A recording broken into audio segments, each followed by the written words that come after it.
Good evening, ladies and gentlemen. The mayor has called the meeting to order. Mayor Davey. Here. Councilmember Kaplan. Here. Councilmember Laredo. Here. Councilmember London. Here. Councilmember McCormick. Here. Vice Mayor Mast. Here. Councilmember Segurola. Here. Mr. Mayor, we do have a quorum. All right. Well, today we have a special treat. We have the Key Biscayne Boy Scout Pack number 149 here to do two things, actually. First, they are, well, the colors have already been presented, but they will be coming in. They will be leading us in the Pledge of Allegiance. So why don't we do that? Everybody stand, and if the Boy Scouts troop pack could approach the podium, please.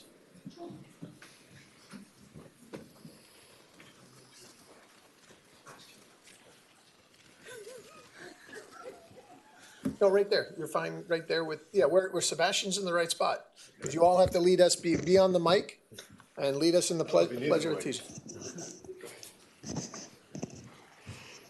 Ready? Go. I pledge allegiance to the flag of the United States of America and to the republic for which it stands, one nation, under God, indivisible, with liberty and justice for all. Thank you all. And so first, as a village, I want to acknowledge and thank everybody who's been instrumental in forming this PAC 149. We want to support the investment of time and energy in scouting. It's a true investment for our youth's education and the future right here in the village. The Scout Oath commits Scouts to honor, to doing their best, to their duty to their country, to obey the law, and to help other people at all times and keep themselves physically strong, mentally awake, and morally straight. Prepare young people to make ethical and moral choices over their lifetimes by instilling them with these values. And our PAC has been working, our staff in the village has been working with PAC 149 and their leadership. We look forward to the community growing the program. So thank you very much. I also think it's appropriate that we are presenting them with their colors today. Today is June 14th, which is Flag Day. It's the 245th anniversary of the Second Continental Congress's adoption of our national colors. So thank you all for being here. And let's present the colors. I'd like the council to go down and stand so we can get some photos, and then we'll present the color as a council.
So thank you all. You know, our staff has worked with the PAC. You want to say a few words? I just want to say thank you so much for all the support. It started there. Thank you very much for being involved with Vanessa as well. Thank you so much for all the support.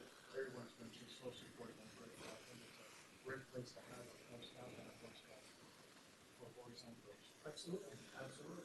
So yeah, welcome, and we're excited to have you guys. You're gonna keep it going, right, Sebastian? All right, awesome. All right, thank you all, and now retire the colors, please.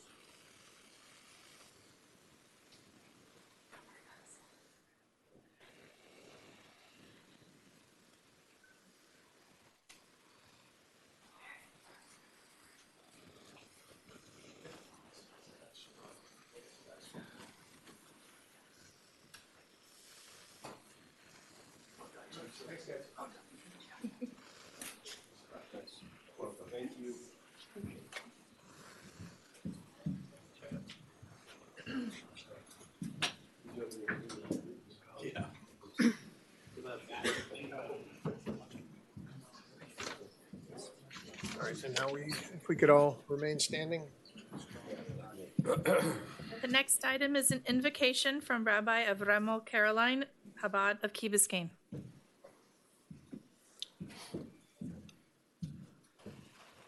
Tough to follow, Sebastian. I think you can handle it. Good evening, Honorable Mayor, Vice Mayor, and esteemed members of the Council. Let us take this moment to join our thoughts and reflect in prayer. Today's meeting takes place, as do most council meetings, on Tuesday, a day of the week that in the Torah is singled out for goodness. At the beginning of Genesis and the story of creation, each of the 6 days of creation conclude with the words, Vayar Elokim Ki Tov, and God saw that it was good, except for the second day, where the words and God saw that it was good are omitted. The Talmud explains that this is because on the second day God separated between heavens and earth, and separation and division are not cause for celebration. On the first day, when there was only one singular realm of existence, before there had been any division and separation, God saw that it was good. Peace and unity were guaranteed and absolute, for there were no opposing forces. But when the second day introduced division, the words "and God saw that it was good" are omitted. Division can and often does lead to conflict and strife, hatred, and even violence. And for this reason, even a useful and necessary divide, such as the separation of heaven and earth, is not lauded as being good. However, division must not necessarily lead to conflict. Besides the first option of unanimity and the second option of discord, there's also a third option, reflected in the third day of creation. And this is harmony. Harmony is not the absence of disagreement.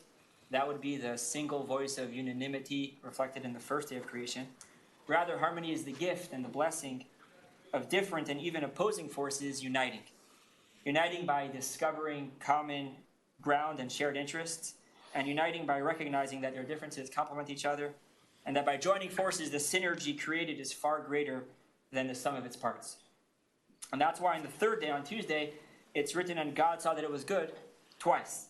Once for Tuesday's creations, for the trees, plants, flowers, and grass, and a second time for the creation of the previous day, Monday, which had previously been omitted. When the rains from the heavens above joined forces with the earth below, and together things began to grow and blossom, God looked back at the separation and division, the variety of positions, paradigms, interests, and perspectives, and God saw that it was good. When our differences do not divide us, but they bring us together, when an opposing point of view is not a threat, but a learning opportunity, then these differences themselves deserve to be celebrated. With this in mind, please join me in prayer to the Almighty God that our community be blessed to live in true harmony, to celebrate our differences and the wholesome community they create. May our council and those in a position of leadership in our village be blessed with the wisdom, the courage, the humility to lead by example, to transcend the limitations of one's point of view by embracing and learning from those with whom they disagree. May the community of Key Biscayne be a living example for others, to see how acceptance and cooperation can and does bring harmony to a fragmented society. And may we all be blessed to be able to say about our community, "And God saw that it was good." And let us say amen. Amen. Amen. Thank you, Rabbi. Next item is brief comments by council. Right. Well, happy Flag Day to everybody. Also, happy birthday to Councilmember London. His birthday was a few days ago. He is now able to get a license, as I understand it, in the state of Florida.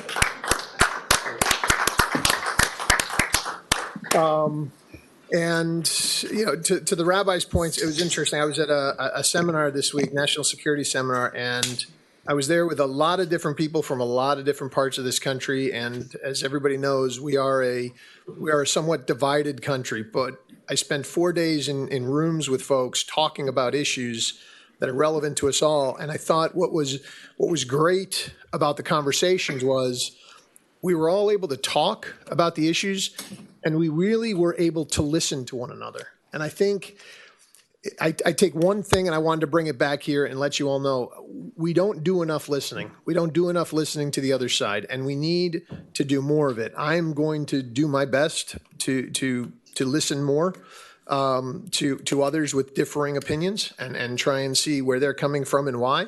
And I hope others will do the same, because that is what's going to continue to make this one of the greatest communities to live in. So that's my little, my first diatribe of the day. So anybody else with brief comments? Councilmember Kaplan?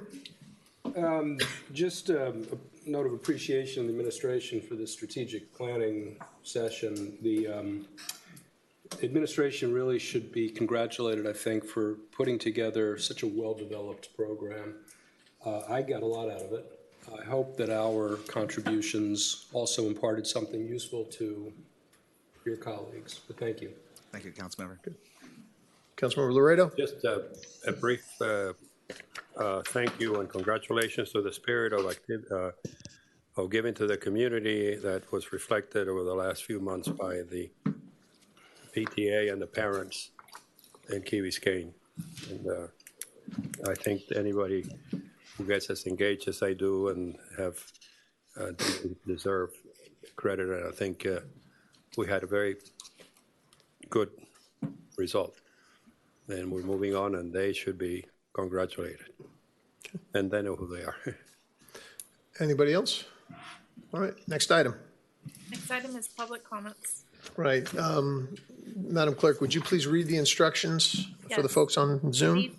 Good evening, ladies and gentlemen. For those of you watching the meeting on Channel 77 on Comcast, on Channel 99 on AT&T UVerse, or streaming live via our website, if you would like to speak during public comments, please call 305-365-7569. Then enter the Zoom meeting ID number of 231-627-8415, followed by pound. There is no participant ID. Please press pound again, then press 9, which will place you in the public comments queue. When it is your turn, you will be called upon by the last 3 digits of your telephone number. If you have joined the meeting through the Zoom app and wish to speak, please click the raise your hand button. Okay. First speaker in the room, Jackie Kellogg.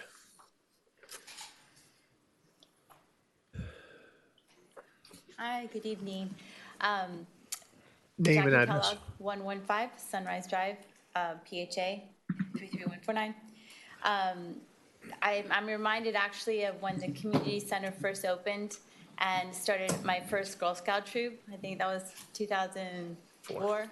And Todd was very helpful in getting us a room to have our meetings in. So that brought back a lot of nice memories. So I'm here tonight. As many of you know, I grew up on Key Biscayne, and I've had the privilege to raise my 3 children here. After Girl Scouts, I got very involved with youth athletics, probably too involved, probably from 2006 to March of 2020. I'm here because numerous parents who think I'm still involved with youth athletics have contacted me regarding their child's soccer experience of late. Their issues sound very similar to the soccer landscape about 15 years ago. So I understand, you know, every 3 years there's a bidding process. I went through it myself. I know all the sports have gone through it. So I'm just here to advocate for that process. I believe that would have to take place probably in December to do it justice. And that's my comment. Thank you so much. No response. Let's keep responses to public comments on the whole. Thank you, Jackie. Michelle Estevez, twice. Later. What? Oh, that's later? That's Oh, that's 11. for an item? That's Okay. for 11. Good evening, Michelle Esteves, 425 Grapetree Drive. First of all, I'm inviting the whole community to get prepared for our 4th of July parade again. Please join the parade and decorate your bicycle and your golf cart, walk on the parade. So let's show our colors and our patriotism. I am here in a more seriously note. Stephen, thank you for returning my text on Saturday when the heavy rain was, and I'm sure you were very busy, like I said, because I alerted you that once again, Le Fair condominium that I am the manager, and I'm here representing them. We have a big sewer backup because the pump station again on Island Drive stopped working. The sewer that was coming on all the street that was flooded on West Mast, it was just loaded with sewer. So everybody was having fun, walking, playing, kids there, everywhere, but nobody noticed that all the sewer backup and was coming from the main hall was incredible. I shared the video with Stephen and he can see what the amount of sewer that was backing up. The problem that we're having at Le Fair, that we have units inside that they have sewer backup. Yeah. We stopped this for a while because we managed to work with WASA and the village to install a device that would alert and send a signal to some phone that at that time was Tony Brown. And he will receive the signal and he will know that that pump station stopped working. Tony Brown is not here any longer. I don't know if that was sent, that was passed to somebody else or not. I know the streets were all, flooded and the whole thing, but for some reason that pump station have problems and stopped working. So I'm here back to you to alert you that we are start having problems. The unit, they have to deal with themselves. All our common areas in the property, every time that this happens, we spend between $5,000 to $8,000 disinfecting our property. The streets, nobody does, nobody care. But that is something that we need to take care of, please. Agreed. Thank you. Thank you. So Michelle, the square, you want to talk on item 11. Okay, so okay. Next, Oscar Sardinas. Good afternoon, council members and Mayor Davey. State your name and my name is Oscar Sardinas and I reside at 575 Crandon Boulevard, apartment 612. I'm here today in response to news that has recently been published about the change in administration at the Key Biscayne K-8 Center. As many may be aware, this community has done an exceptional job of coming together for a united front to ensure the absolute best educational opportunities for our children. And while the manner in which the school, Miami-Dade County Public Schools, run their school on this island is not necessarily a direct purview of the council and the mayor, I'd like to take a moment to thank several of the members who took an active role in guiding, supporting, speaking up on behalf of this constituency, namely Mr. London, Mr. Loretto, Mr. Moss, and of course, Mayor Davey and Allison McCormick. You guys were exceptional. This accomplishment could not have been made possible without the collaboration of many groups on the island representing the teachers, the staff, the students, and the community at large. And for one, I'm incredibly proud and would like to take this opportunity to applaud the collaborative efforts of all the hardworking individuals who took time out of their busy lives to come together and execute a well-organized, firm, but respectful campaign to clearly identify and communicate to the Miami-Dade County Public School Board and Superintendent of the issues the school has had over the last couple of years. And while some may suggest that it was too little too late, I would say the manner in which this was executed and presented in a fashion focused on facts and documented issues was exactly what the school board needed to hear to be able to affect change that will certainly benefit our children moving forward. Certainly this is a big win, but this is not the end. For now, our focus must be on ensuring that this community remains steadfast and firmly but respectfully communicative to the new incoming administration of who we are and our willingness to support the incoming administration to work collaboratively to ensure the utmost and highest quality and standard of education. In my humble opinion, there's no reason why we cannot represent the best and become the #1 school in the region. And this meeting is being recorded. And I, along with many families and parents and teachers and staff that I've spoken to, surely have what it takes to do exactly that. I stand here today to request of the council that you continue your vigilant support and guidance to ensure that this island remain unified behind a common goal to once again ensure the utmost education for our young people and a place that the school administration and staff can come and be proud to work at. I wanted to just thank you guys very, very, very much. This was incredibly important specifically to me as well, and there's a lot of people out there that are very thankful. We did a great job here together, guys. This is exactly what we should stand for as an island, and I'm very appreciative. Thank you. Thank you. All right, Mike, do we have anybody raising their hand out there in TV land? not have someone signed up, Mace. Oh, you've got, I'm sorry, you've got control? You've got the con? Okay, anybody else in this room want to speak? Going once, going twice, going three times, you're out. Okay, moving on, next item. Excuse me, the next item is the agenda approval to close petitions. You want water? I'll interrupt so that she can. I like to defer. I like to defer the minutes because we got them late a little bit because of obvious complications and I couldn't get in some clarifications. And if it's appropriate, we can to delay them to. I mean, That's good with me. defer. I mean, All right, so you want to defer them, you want to Yes, defer them? defer 8A. Okay, so instead of on the consent, you want to pull them from the consent and defer them? Okay. Okay. Did we change it? What's that? This is approvals, deferrals, deletions. I'm sorry, go ahead, Yeah, Councilman. the only mistake is on two sign things. It used to be on one sign thing, the other one should be there. The one that's the sign. Okay, which sign one do you want? Off. I guess that's 11, I think. Yeah, well, I think it's B1 that the council member wants to be removed into. you want B1 sign language? Yeah, that one. Okay, so we're going to remove B1. Okay, okay, and then Who is that? it was Ed London, but he wants to remove sign language clarification, so we'll remove that, but we're leaving zoning text amendment signage on architectural features. Okay.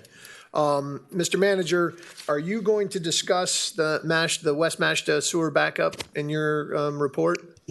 I don't plan to go into any detail on that, no. Okay, then I'm gonna add it as a discussion item.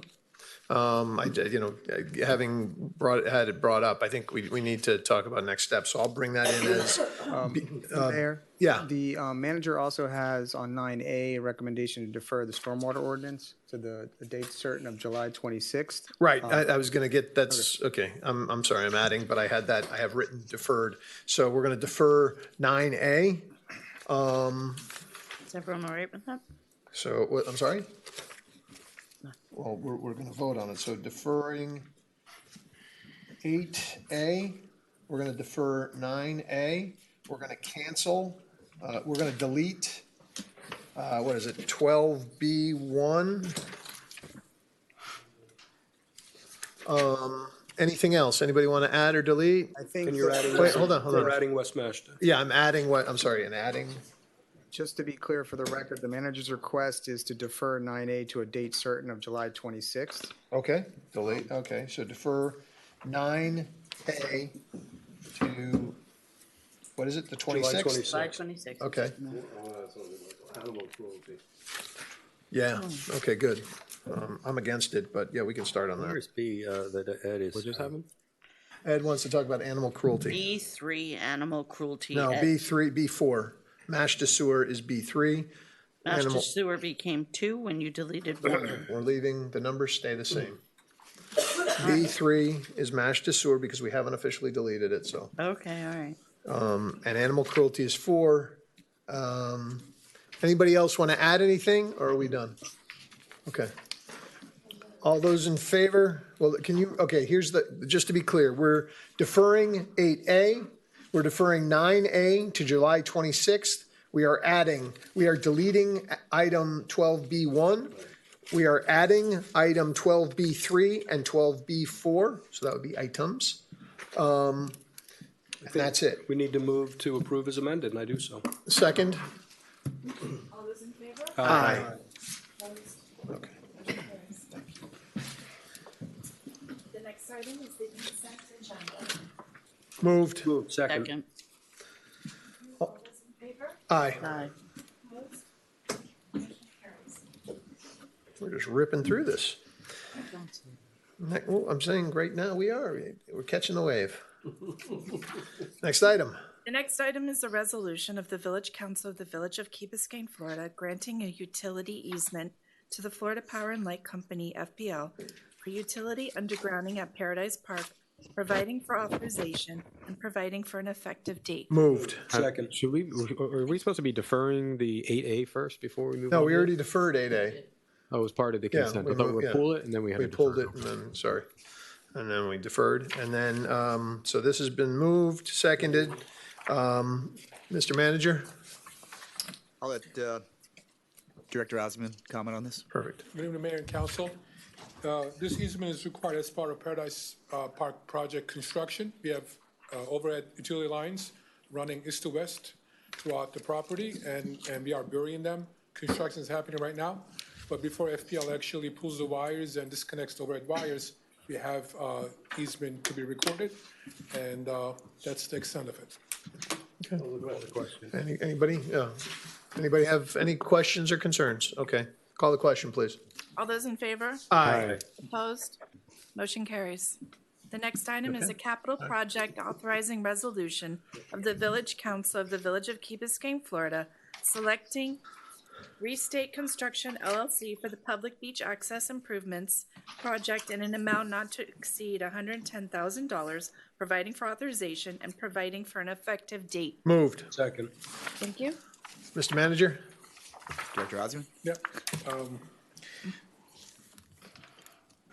This project was bid out, and we got two bidders initially. Restate Construction LLC and Homestead Construction. The lower one was $145,200, and Homestead Construction for $217,755. This project includes furnish and installation of paver, public beach access, Ascent condominium. Our budget was $110,000. The job came about $30,000 over budget. So we went back with the contractor and we did value engineering. We removed certain items from the project that we could do set aside separately. And we value engineered it. We lowered the price to $110,000, which is our budget. And we feel that this is a fair number, and we'd like to move with the construction. Okay. This is the south end at Yes. at the sands. Between that and the beach club. Yeah. Not to be, yeah. So. And if everything goes well, we want to start construction right after 4th of July. Right. And I just want to thank you for bringing in the budget, and doing that extra work. That's what we need. All right, let's keep going. Anybody? Call the question. All those in favor? Aye. Opposed? Motion carries.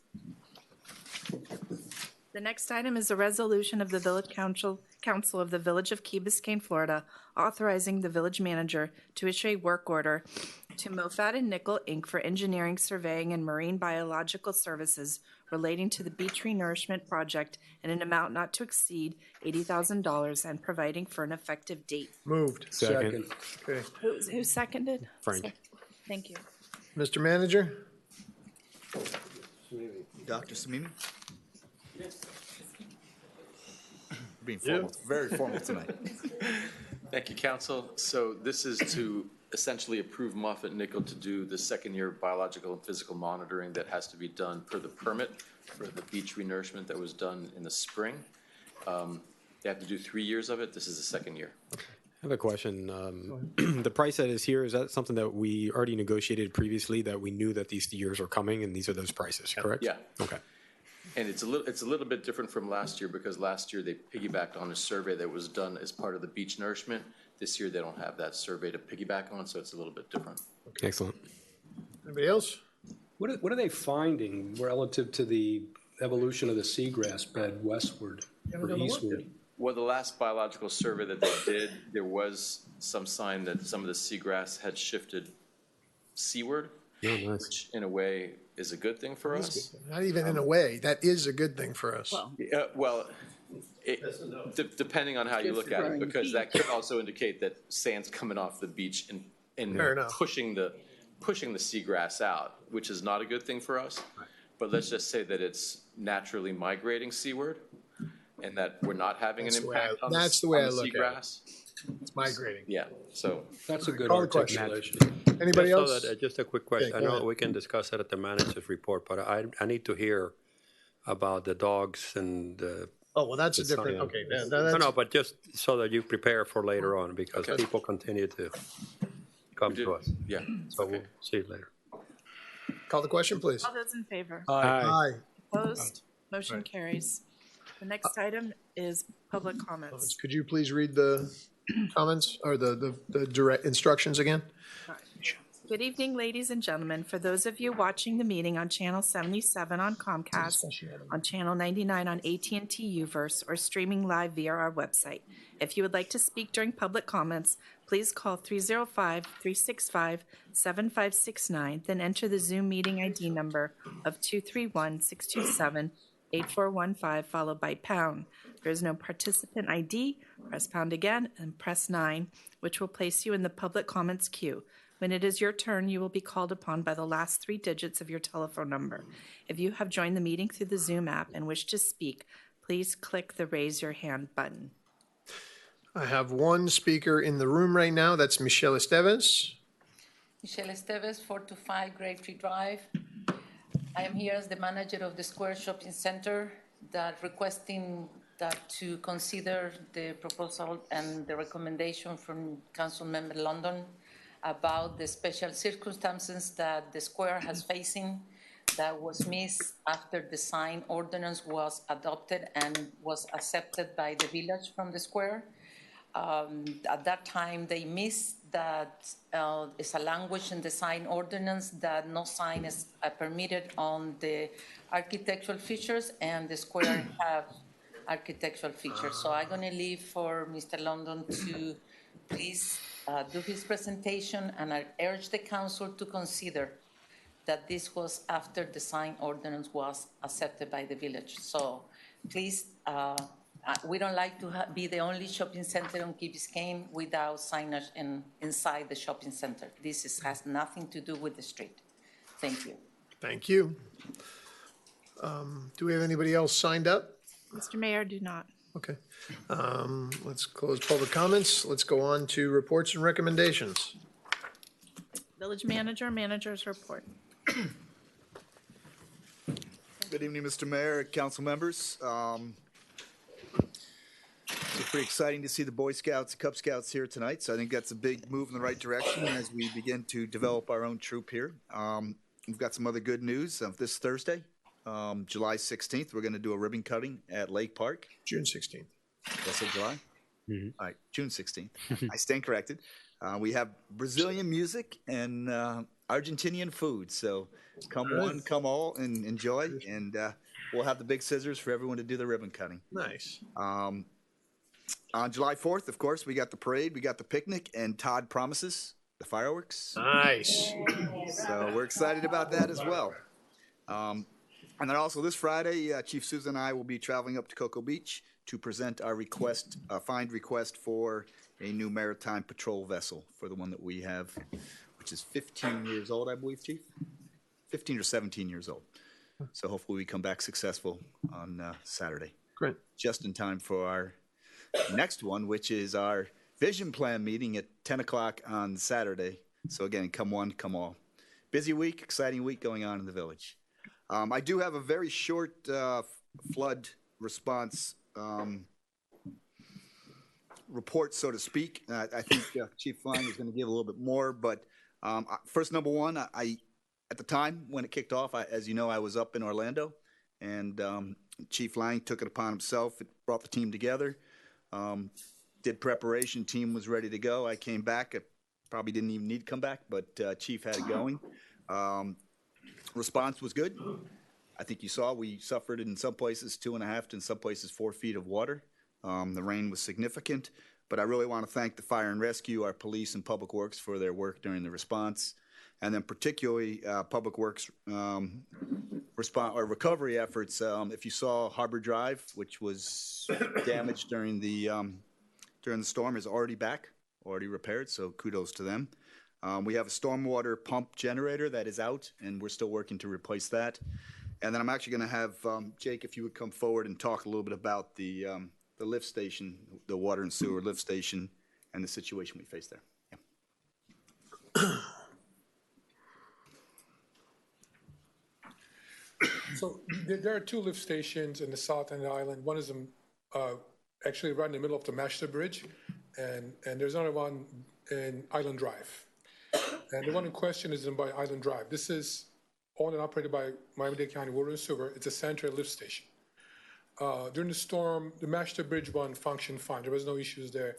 However, there was a power failure on the one at Island Drive. Sorry, you say Island Drive, but it's West Mashta is where the issue, oh, it's on Island Drive and then it backs It's a up pump onto, station. okay, gotcha. Pump station, physically located Island Drive. I just want to be serves clear. the Okay, vicinity. perfect, thank you. Excuse me, Jay. Why don't you explain to everybody what a lift station does? It does. Correct. And why it causes a problem. Of course. It doesn't function. Correct. So it's, again, we use these terms interchangeably, but use a lot of times stormwater, pump station, lift station. Pump station generally refers to a stormwater pump and then pushing away. And lift station is usually referred to sanitary sewer, which is, a sanitary system. We have several lifts.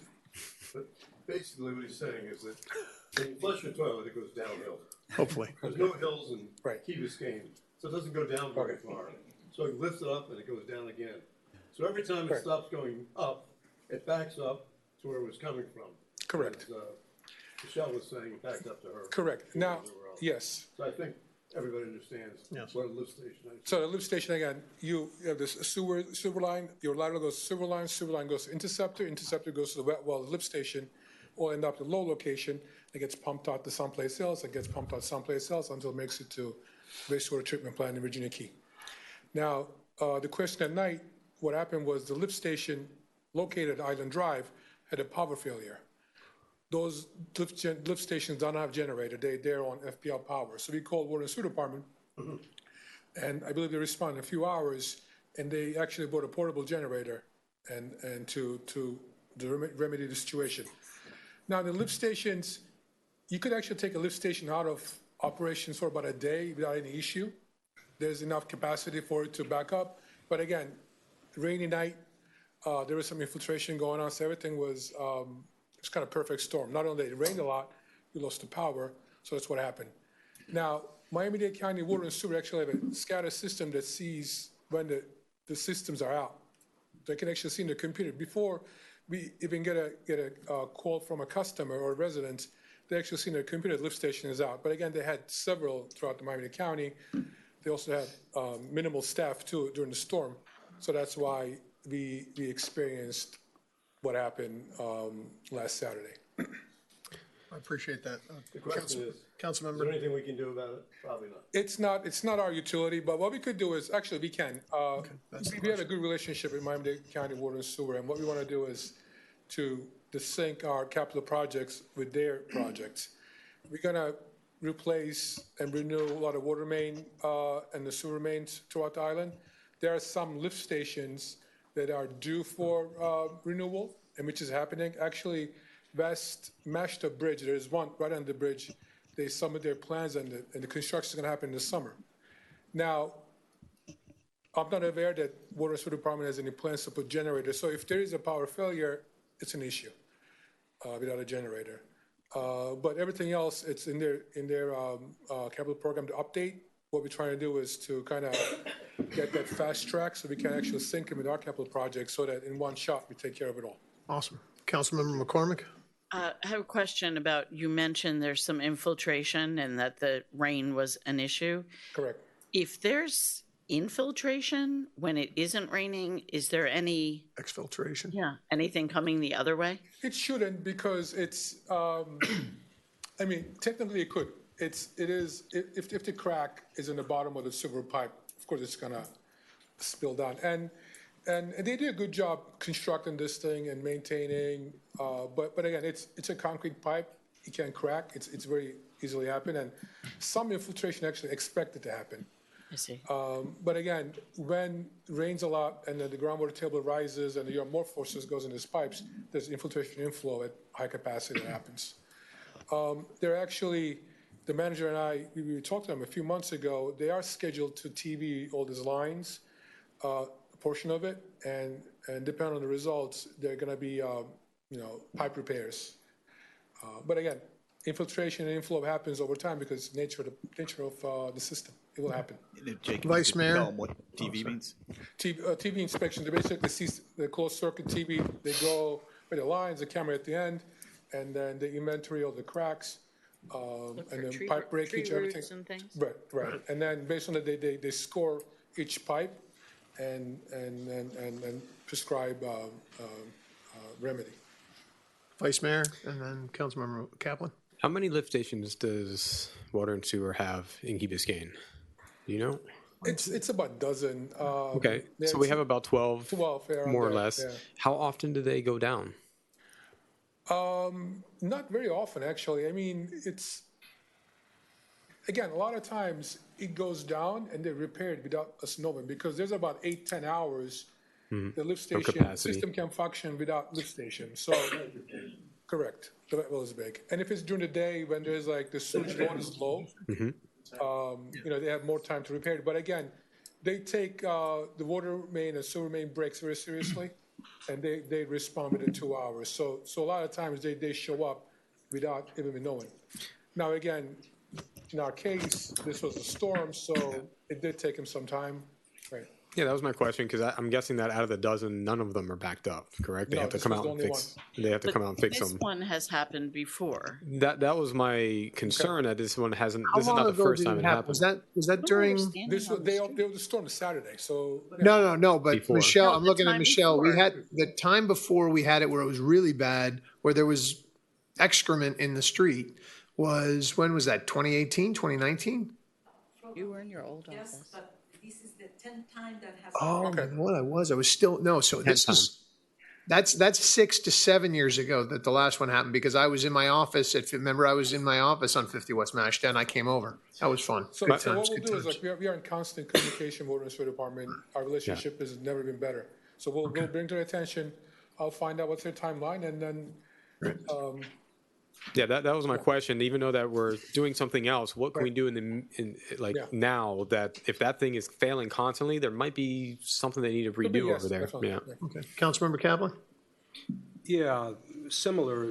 Apart from the lift station, and I take the point that these do not go down frequently, and I take your point about the time lag because of the capacity that you described, but they're not under generator. Correct. And I suppose the obvious question in a matter of prudence is, ought they be? But more to the point of Mashta and Michelle's and LaFair, is there something else, some other condition that's contributing to the recurring problems over there? Okay, it could be undersized for the load that is receiving. That could be one thing, even if it's perfectly functioning for the way it's designed. If the load is more than what it could handle, maybe that may be the issue. But we will, again, I don't know that this was actually a chronic problem at the lift station, but we'll bring it to Water and Sewer Department's attention and we'll get it done. Get a resolution. Well, Frank, are you also asking that, was there anybody else? I'm guessing that services a whole bunch of homes and stuff going down. And I'm guessing the lower you are, the more problem you're going to have. Did anybody else complain other than LaFair? Speaking on behalf of the Public Works Department, we got the phone call to the fire department. Somebody called the fire department, and then we got involved and we contacted the Water and Sewer Department, which they already knew there was an issue. But no, nobody else contacted us. It was only in that complex. I don't know that this is precisely right, but I think in years past, somewhere around Knollwood, this type of thing was happening. Knollwood Drive. So one thing is, it's actually the southern part of Key Biscayne. Water and sewer pipes actually go back to 50s. They're very old. About 4 years ago, when I started here, we got a call. There was a sinkhole in the street, and that's when there was a big sinkhole someplace else. It was in the news. And then, long story short, we dug it up. There was actually water main broke, and then the sand was washing away, and the road was sinking. So we fixed it. Actually, the Water and Sewer Department wouldn't attend it quickly at the time, so we fixed it. So the answer is they go back to 1950s and 60s. Actually, those are the one in question they were talking about Miami-Dade County Water and Sewer to fix it first. They were actually under Key Biscayne Water Company in 1950s. So they're very old. So maybe there's something else going on Could too. be, yeah. It could be a combination of things. Yeah. Not only lift station, but the contributing sewers. Limitation, as Michelle was referring to, is that electricity going out FPNL, or is it basically a plumber control panel? It was the FPL, yeah, because they brought a portable generator to put it back to service. And the idea that they can usually repair this thing very quickly would make you think that it's not the pump motor, but rather the control panel that controls the thing. Correct, yeah, I would say. I know the pipes translate in concrete. Another concrete. I don't know. I mean, it could be because they're old too, so it could be. Could be what then? Translate Asbestos. when they used to use? Ah, great. That's what we It could want. be. I mean, it's there are some that's still there because again, before asbestos was banned in 1974, they are prior to that. Okay. The bottom line, Mr. Mayor, is we're continuing to work with WASD. We'll make sure that the repairs are done, and if there's anything that can be done to improve this. But I do want to put that in context. And it was a big storm, and the bigger lift station, so to speak, or the wastewater plant just up the street from us, if you guys do not know, it actually topped over. Right. And we had a water alert, and we contaminated water for, I think it was 2.5 days on our beaches. So they actually received 4 times as much flow into the wastewater treatment than they normally do. And that was actually done from people lifting the manholes and reducing the flooding in their neighborhood and sending it down our way. So that extra water actually topped the wastewater plant. It's dangerous too. People just fall right into that. Can't see it. We might have a person come in there, yes. That points Jake to has experience with that. That points to a vulnerability. Yeah, for sure. Yeah, no, I mean, I was talking to Director Coley about it, and he goes, yeah, there's nothing they could do. They had 4 times as much flow coming in, and they had they can stop it up to about 2.5 times, but once it hits that kind of level, they couldn't stop it. But people literally uplift the manholes to let the water Sure, do. because if your home's about to get flooded, I understand. They're not thinking of the repercussions downriver, as it were. They're trying to protect their homes and protect their neighborhoods. There's got to be a fix, but that's beyond our pay grade. So Well, that gives you an idea of how much water there no, was. there's how quickly no it got. question. We all saw it. It was a pretty rough storm. But that doesn't take away our responsibility No, to get with. it does not. Here. You think? Change from gravity to pressure to take the sewage to the station down to Virginia Key. I couldn't hear the first part. Where does the system change from gravity to a pressure system to go down to Virginia Key? I don't know the exact location, but again, we have several pump stations, number of force mains that connect. Right outside the village? I would say, yeah. I would have to look at the plans. I don't know off the top of Do my we head. ever have right any blockage or backup from there? now. No, because once you put the system, once the system's functioning, there's electricity, it's working fine. So, right. All right. Thank you, Jake. Sure. Next item.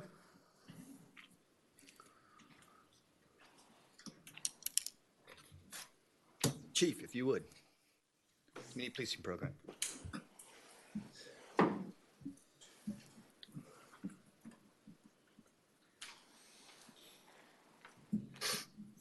Good evening, Mayor, council members. I want to come before you to give you an update on where we're at with the community policing program.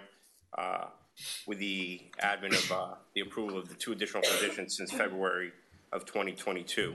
We've been able to hire 2 of those approved positions for increased police presence. We've conducted 2 public safety open houses. We've completed 5 SEPTED surveys at parks throughout the village and passed on those recommendations to Parks and Rec Director. And we revised our village golf cart ordinance for education, compliance, and enforcement. We've seen a lot of success with that. The first 2 weeks, we wrote over 120 citations, and our golf cart registrations are very high right now, every day. We have identified the required security camera system that we heard at January council meeting for a security camera system that will go across the village. We're working with procurement for a phase implementation based on available funds and system capacity. I have a meeting later on this week to hopefully finalize the first phase of implementation on that. And we've collaborated with our partners in Miami-Dade, City of Miami, and Florida Fish and Wildlife to reduce traffic and maritime incidents. I just want to note that FWC was tremendous in helping us while our boat was down to be able to get some maritime presence. And as we recognize the need for increased presence throughout the village and to strive and increase a sense of safety and security, the primary focus for the remainder of the 3rd and 4th quarter is to fully deploy our village resource officers into the community, continue working with our law enforcement partners to reduce traffic and maritime safety concerns, enhance youth and community engagement programs throughout the village. Boy Scouts is just a start. We have our school resource officers attending all of our community camps throughout the summer. and increase officer training to focus on active threats and succession planning. I've received a lot of emails from our educational institutions in the wake of what happened in Texas. So just want to assure that everyone on the council that our policy is that we engage the threat right away. We don't wait, and we've passed that along, and we're going to be preparing some trainings before school starts for our educational institutions, and not only for the schools, but for our officers, and succession planning. So we've done a lot in a short amount of time. There's still a lot of work left to do, but as promised to each of you when I met with you, I wanted to come and give you an update as to where we stand and where we're going. Excellent. You guys have all the rifles that we got you guys, right? Yes, sir. Right, just want to make sure. Yes, sir. Okay. Yeah, just Councilmember Laredo? again, a lot of the people who watch and live here, even though they don't understand, nor maybe perhaps we shouldn't expect them, the differences in jurisdiction, where the village starts and where the county, and they get, they don't know the stuff as basic as we don't control Rickenbacker, et cetera, but the bottom line, and we just had an example, all our flooding also is tied to a Metro Day. But I wanted to make on the record, and so people who are watching, that we have a very productive, very respectful relationship with Miami-Dade and the city of Miami, whether it's policing, whether it's beach patrol, and that is an achievement, and it needs to be recognized, because we used to have the reverse. So that is part of the new attitude that you brought that is paying a good result, and I think we should highlight him and thank him, as we normally do. No, thank you, sir. I appreciate it. I know you guys are working. You've got another item to talk to us about next. Yes. Wanted to give an update on where we are with our scooter safety campaign. We had discussion on this last month, and as discussed last month, we've met a lot with legal counsel on it. So we met with the manager, and I met with the fire chief, Eric Lang, and Parks and Rec Director Todd, and discussed rolling out a campaign which we're going to begin this week. And as a matter of fact, we're attending the community center summer camp tomorrow to present our first class, and do a more holistic effort to involve departments throughout the village, so that we can get this message out not only to our children, but to the parents. And we're going to be creating workshops and making announcements here for parental classes, 15, 20-minute class, to advise them of the regulations, the fines, because these fines aren't small as we initially believed. When you tack on all the fees from the county and the state, they are quite hefty. So we want to go with this collaborative approach. We have developed a lot of messaging and programming. We're working with communications, and it's going to be coming out. And you're going to see the public service announcements with ample safety and educational information. We're going to be attending these summer camp classes, and at the end of the day, we're going to provide them with a flyer to send home to their parents that shows what they were taught on the do's and don'ts of scooter safety. And we're going to deliver that in a more robust manner to the parents. We've met with Jake and Todd to deploy corral zones within our village parks and community center. And then we're going to be providing helmets and safety tips during our 4th of July public safety open house, as we did at our last public safety open house. So, our administration's top priority is to continue focusing on the principle that safety comes first, and that's what drives everything. And we're looking forward to see the success of this campaign. Excellent. No, I think it's critical to move this forward. So thank you for your efforts. And Councilmember Laredo? Ladies first. Thank you. Councilmember. You and I spoke about this at length. The one thought that did come to mind after our conversation was, when you're having these classes, I think it's, in addition, I felt that it's important that parents understand the gravity of the fines and that they are aware of what they are, so that when tickets are written, they aren't shocked. But beyond that, I think it's important to communicate with kids that this is, while I'm sure your officers will do a wonderful job of delivering the message in a kind and effective way, I think it's important that they know that these rules are to be followed, or the next step is that these things will have to be banned. And while nobody is looking to ban them for all people in the village, something has to change. So these aren't just pleasant suggestions. This is, you need to do this or you won't have the ability to ride it anymore.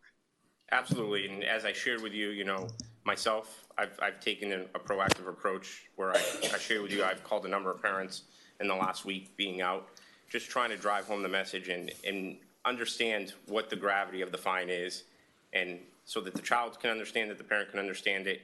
And, you know, I'm happy to say I've received very positive feedback, and that's the message that we're sending downward to the officers on the street. And hopefully this is, like I said, I really feel strongly that we're gonna hit these key points, key intersections. And I think with the collaborative efforts between police, fire, and parks, that we can have a successful campaign. Yeah, I think it's just important that we are so densely populated, and we should all be able to coexist happily if everyone were to follow the rules. But as long as people understand that all of the rules apply to all of the people. Correct. Correct. Councilmember Laredo, and then the Vice Mayor. Well, first of all, I echo word for word what Councilwoman just said, and you know that that's my position. For the last 3 years, I've lived in fear of a tragedy about to happen with these scooters. I may want a parenthesis that you're kind of very reserved about how much effort, time, and suffering and frustration you put in over the last few weeks to try to reach out to parents in the community about this problem. We cannot hire a policeman per citizen. That's not how it works in America. People have to take responsibility. And however, we have to be conscious that kids will be kids. So therefore, it doesn't take a consultant to tell us that the problem resides with the parents. I am personally, and everybody that I know, in shock that there are parents in this community that and just one on my way over here, let some of these kids in some of these vehicles. I mean, I'm talking about, as you know, and you've seen it, some kids who can hardly even see from the. So all that to lead, and I'm glad, Oscar, that you didn't leave. Because since you spoke, if you don't mind me addressing you, first of all, thank you, because very few people actually thank us for what they do. So thank you for your thanks. I appreciate that. But the effectiveness of your organization in respect to the school thing is something we need to have your members and your group help us, because I am almost 1 inch away from what she was suggesting in terms of cutting this out, period. And it is 100% their responsibility, maybe 99% of the parents. And to be honest with you, because the chief has to be a little more political than I, some parents are just really disconnected.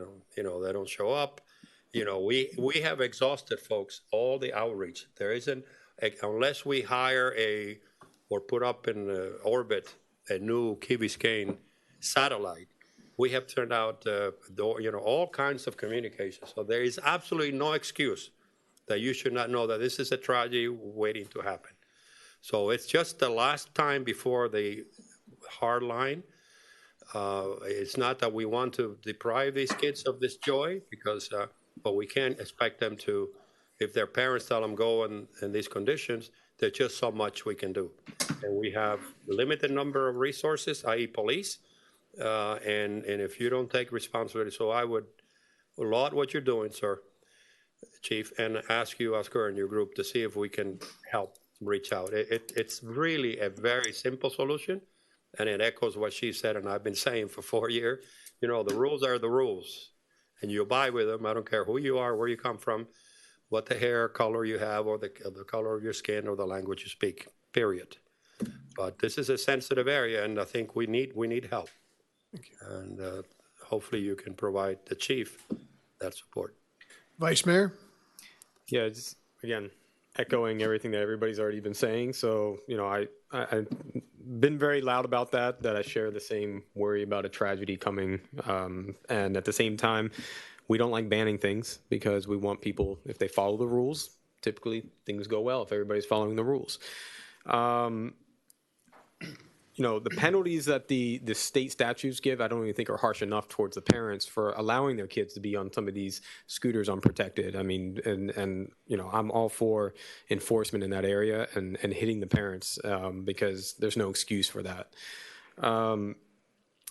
I did have a conversation with somebody that is an older gentleman that uses these because bicycles he has bad knees, he can't ride bicycles. So I think that if we ever do get to a point where we're talking about banning, I think this is also due to age restriction type system that we would be looking at. I don't think we're thinking about banning every age group. I would hope not, because there are legitimate reasons why people might need to use these, and they're adults, they have license, they know the rules of the road. So just keep that in mind if this ever gets to that point. And the idea about the banning, and even my daughter has friends that use these scooters, and luckily they follow the rules, they wear the helmets. But I tell them, I said, you need to go talk to your friends that have these that aren't following the rules, because those guys, just a few of them, are going to ruin it for everybody.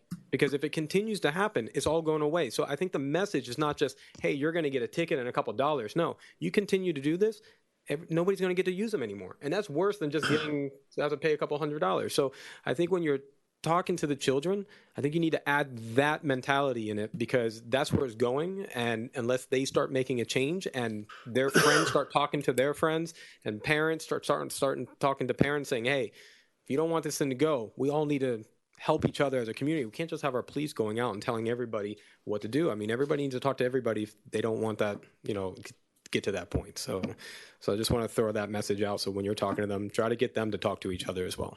And just as a point to follow up, the incoming PTA has already reached out with us. They've sat down and met with us. We've opened up lines of communication for next school year, something I shared with Councilwoman McCormick, and they've offered to be a sounding board for us as we're deploying the messages out. And we have instructed in KB8, St. Agnes, the school resource officers already took a proactive approach before the school year ended, and there was a lot of collaboration between the educational institutions working with the department. So I think that'll be a continued success, especially with the new incoming PTA. Okay, Councilmember Kaplan. I haven't come to a sort of point of conviction about this concern. We were talking yesterday. The rules are rules. I have this kind of gnawing fear that the rules are inadequate to safety considerations because of our density, because of the numerous curb cuts and recurring points of intersection, many of which are blind practically at speed. And so I support everything that you explained and laud the creativity and outreach.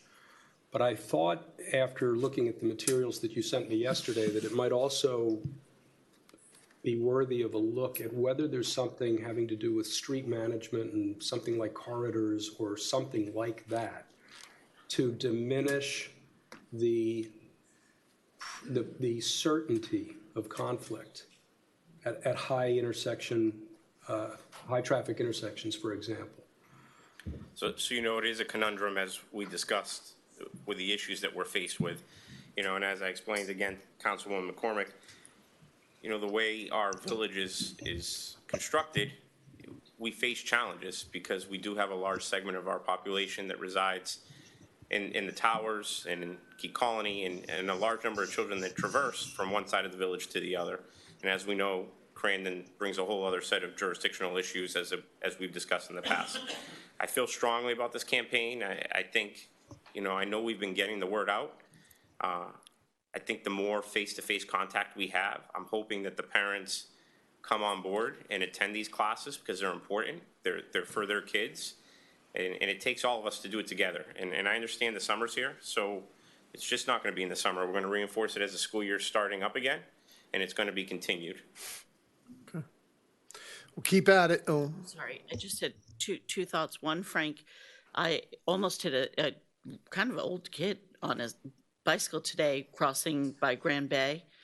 And I do think that as we continue to proceed through the Crandon Boulevard safety improvements, some of those, the removal of some of the crosswalks may help with some of that. But the other thing that I would like to ask you to please add in your communication when you go to all the camps, if we could reiterate that it will not be a yes vote for me to re-turf the village green if it is torn up by someone riding their scooter on it. right. So there's no scooters allowed on the village green. Correct. You should make them pay for it. Right. All right. Thank you, sir. And don't pick up manhole covers. That's not us. That was somewhere else. Next item.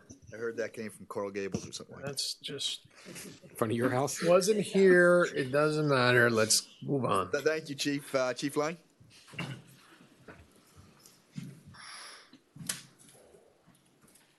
Good evening, council, Mr. Manager, Chief. Mr. Mayor. Fun night. We got Boy Scouts, flags, Scoot Safe, and now hurricanes. We all were here. We all lived it. I've been talking for the last 2 months that we were going to be talking about hurricanes tonight. The manager asked me to prepare a series of presentations. And so this tropical storm number 1 made it a little easy for tonight. Gave us a real life event that I'm very proud of the way that the community responded and our staff responded. Just to take you through what occurred, I know that you know this, but there was a lot of behind the scenes. On basically Sunday, May 29th, we started tracking the storm. We were paying attention to it before, but we were already we're looking at it for Key Biscayne. Formally, on June 1st, we had a meeting and we came together, and over the next 5 days, we were basically your staff was working on this storm. We were in constant communication with the manager, the police chief, Jake, and Jessica was kind of the core group of what we were trying to accomplish early on. And we knew the threat that was coming at us was going to be a wet storm. And I think everybody was probably paying attention. We were looking up to as much as 12 inches of rain at one point, and the projection remained between 6 to 12 inches. We also know, and everything that I'm talking about is to be considered for the future. We know that we're very sensitive to tides. We know depending on where the tides were, we knew that the rainfall combined with the tides were really what this was about. So this first phase that we look at, and we always talk about preparation, which you could arguably say we're constantly in hurricane season, where we came together, and I mentioned those departments: police, fire, public works, and communications were the main departments, and we were supported by. And I think Todd probably did more than support. He was very active as Parks and Recs. BZP, HR, and Finance were additional departments that supported what we were doing. We knew that we were going to be doing a lot of communications as the primary focus, and we knew that we were going to be watching closely as we were coming into potential watches and warnings. Well, on June 3rd at about noon, we knew that we were going to be in response mode. This is on Friday, June 3rd. So on the night before, we had already been in a watch, if you recall, and by the morning you woke up and you were under a warning. So we activated our response mode at about noon, and it lasted for about 24 hours. And if you remember that afternoon, it wasn't too bad. We got into the evening, it got a little worse, and we started getting some cars, stranded, if you will. I think the community was relatively quiet, and we got a little bit busier into the next day. We knew that we projected the worst tide was going to be a rising tide from Saturday morning into about 1 o'clock that afternoon. During the response phase, the fire department responded to 21 calls for service. That was a combination of fire alarms, medical calls, and assisting vehicles in the water. The police department responded to 18 calls for service. Most of them were related to water and vehicle stranded and flooding. Parks and Recreation had a very, very active day at the community center, if you happen to make it over there on Friday and Saturday. And communications put out a total of 37 different types of communications. Something staff talked about is how important VINs is to use it for emergencies. We only put out 4 VINs. The feedback we got on that was very appropriate. 5 constant contacts, 17 social media posts, and 11 news stories between the Islander News and the Key Biscayne Independent. At about noon on Saturday, we shifted to recovery, which you've already talked about a little bit. We knew we had some complications during the flood. So that was essentially what occurred during the storm, and by that evening, Saturday evening, we were drying up. We did what we call an after action. We looked at our strengths and areas that we needed improvements, and I was just going to take you through that briefly so you had an understanding of what we thought we did well and what we know we need to improve on. So to continue, we thought we communicated effectively. we scaled up the right amount of people. I know that in years past, even COVID, we talked about how important it is to have the right amount of people. We felt like we hit that mark. We accurately projected the threat, and we responded to the community's needs. Some areas that, and the other thing I have to say is that they're mostly fire and police and parks and recs. They showed up and they delivered, and I want to recognize all the men and women and the families that support them for doing that. The areas that we do think we need improvement on is it's critical that we make sure that we identify and communicate that threat, not only externally but internally to all of our personnel. And we formally announce what phase of our response that we're in. So these are a little bit more internal, but when we're in a response phase and when we shift to a recovery phase. And it's important when different things happen for us. And if this wasn't, it was a relatively minor storm, even though, and I'll ask some of you, this, in my opinion, was probably the second worst flood in the existence of the fire department and the village in 30 years that we've had. Andrew, followed by Irma, and we may have had a couple that have been close to this, but I think this was as bad as it's gotten. And the number we hit, by the way, that we were able to report was, and I'm surprised it was so low, was only 7 inches. We only got 7 inches of rain out here. Some other things that we needed to address, and I've talked a lot about this, we talked with both fire and police, is there's a need for a high water response. If you take, we recognize hybrids don't work real well in water. Makes sense. We also know that gasoline engines don't work as well in water, and that's why you have so many gasoline vehicles stranded. I'm not real crazy about putting really expensive fire trucks through water when we could drive a pickup truck through water. So one of the things that both police and fire has talked to the manager about, and probably be talking to you about, is what we're calling a high water response vehicle, which is basically a 4x4 that we're going to be exploring to limit the damage to our fleet that we need to rely on a day-to-day for emergency response. There's something that we've talked about in the past, we've done a little bit of it, but we're going to formalize this the Public Works and BZP, the damage assessment teams. And there's a product that's changing that's now coming in an app form that we'll be using. It's called ARM 360. It basically provides a map, if you will, like a Waze or a Google map, but it shows where all the damage is. So it shows you this building has been damaged or that building has been damaged or this roadway has been damaged.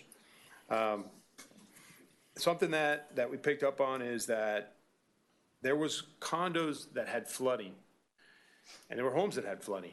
But it was minor. They were habitable and people were in them. I know we lost some cars in the process of this, but we need to create a better dialogue between condominiums and the village to make sure we do an accurate damage assessment. I know the building across the street here has had some problems at the 555 building, Grandin, where they were pretty much flooded out in their garage. I heard today the Commodore Club was in the same situation.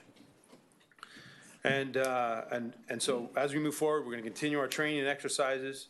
And I just want to, just one last time, is thank the community for I think overall we had a good response, and remind the community what's happening in the future, to make a plan, make sure you have a plan in place, because if we were under an evacuation order, the expectation is you would have had to leave. And I'd like to speak for the staff. It was a pleasure to work with Steve and Chief and Jake and Todd and the entire staff was fantastic, and we were ready to go.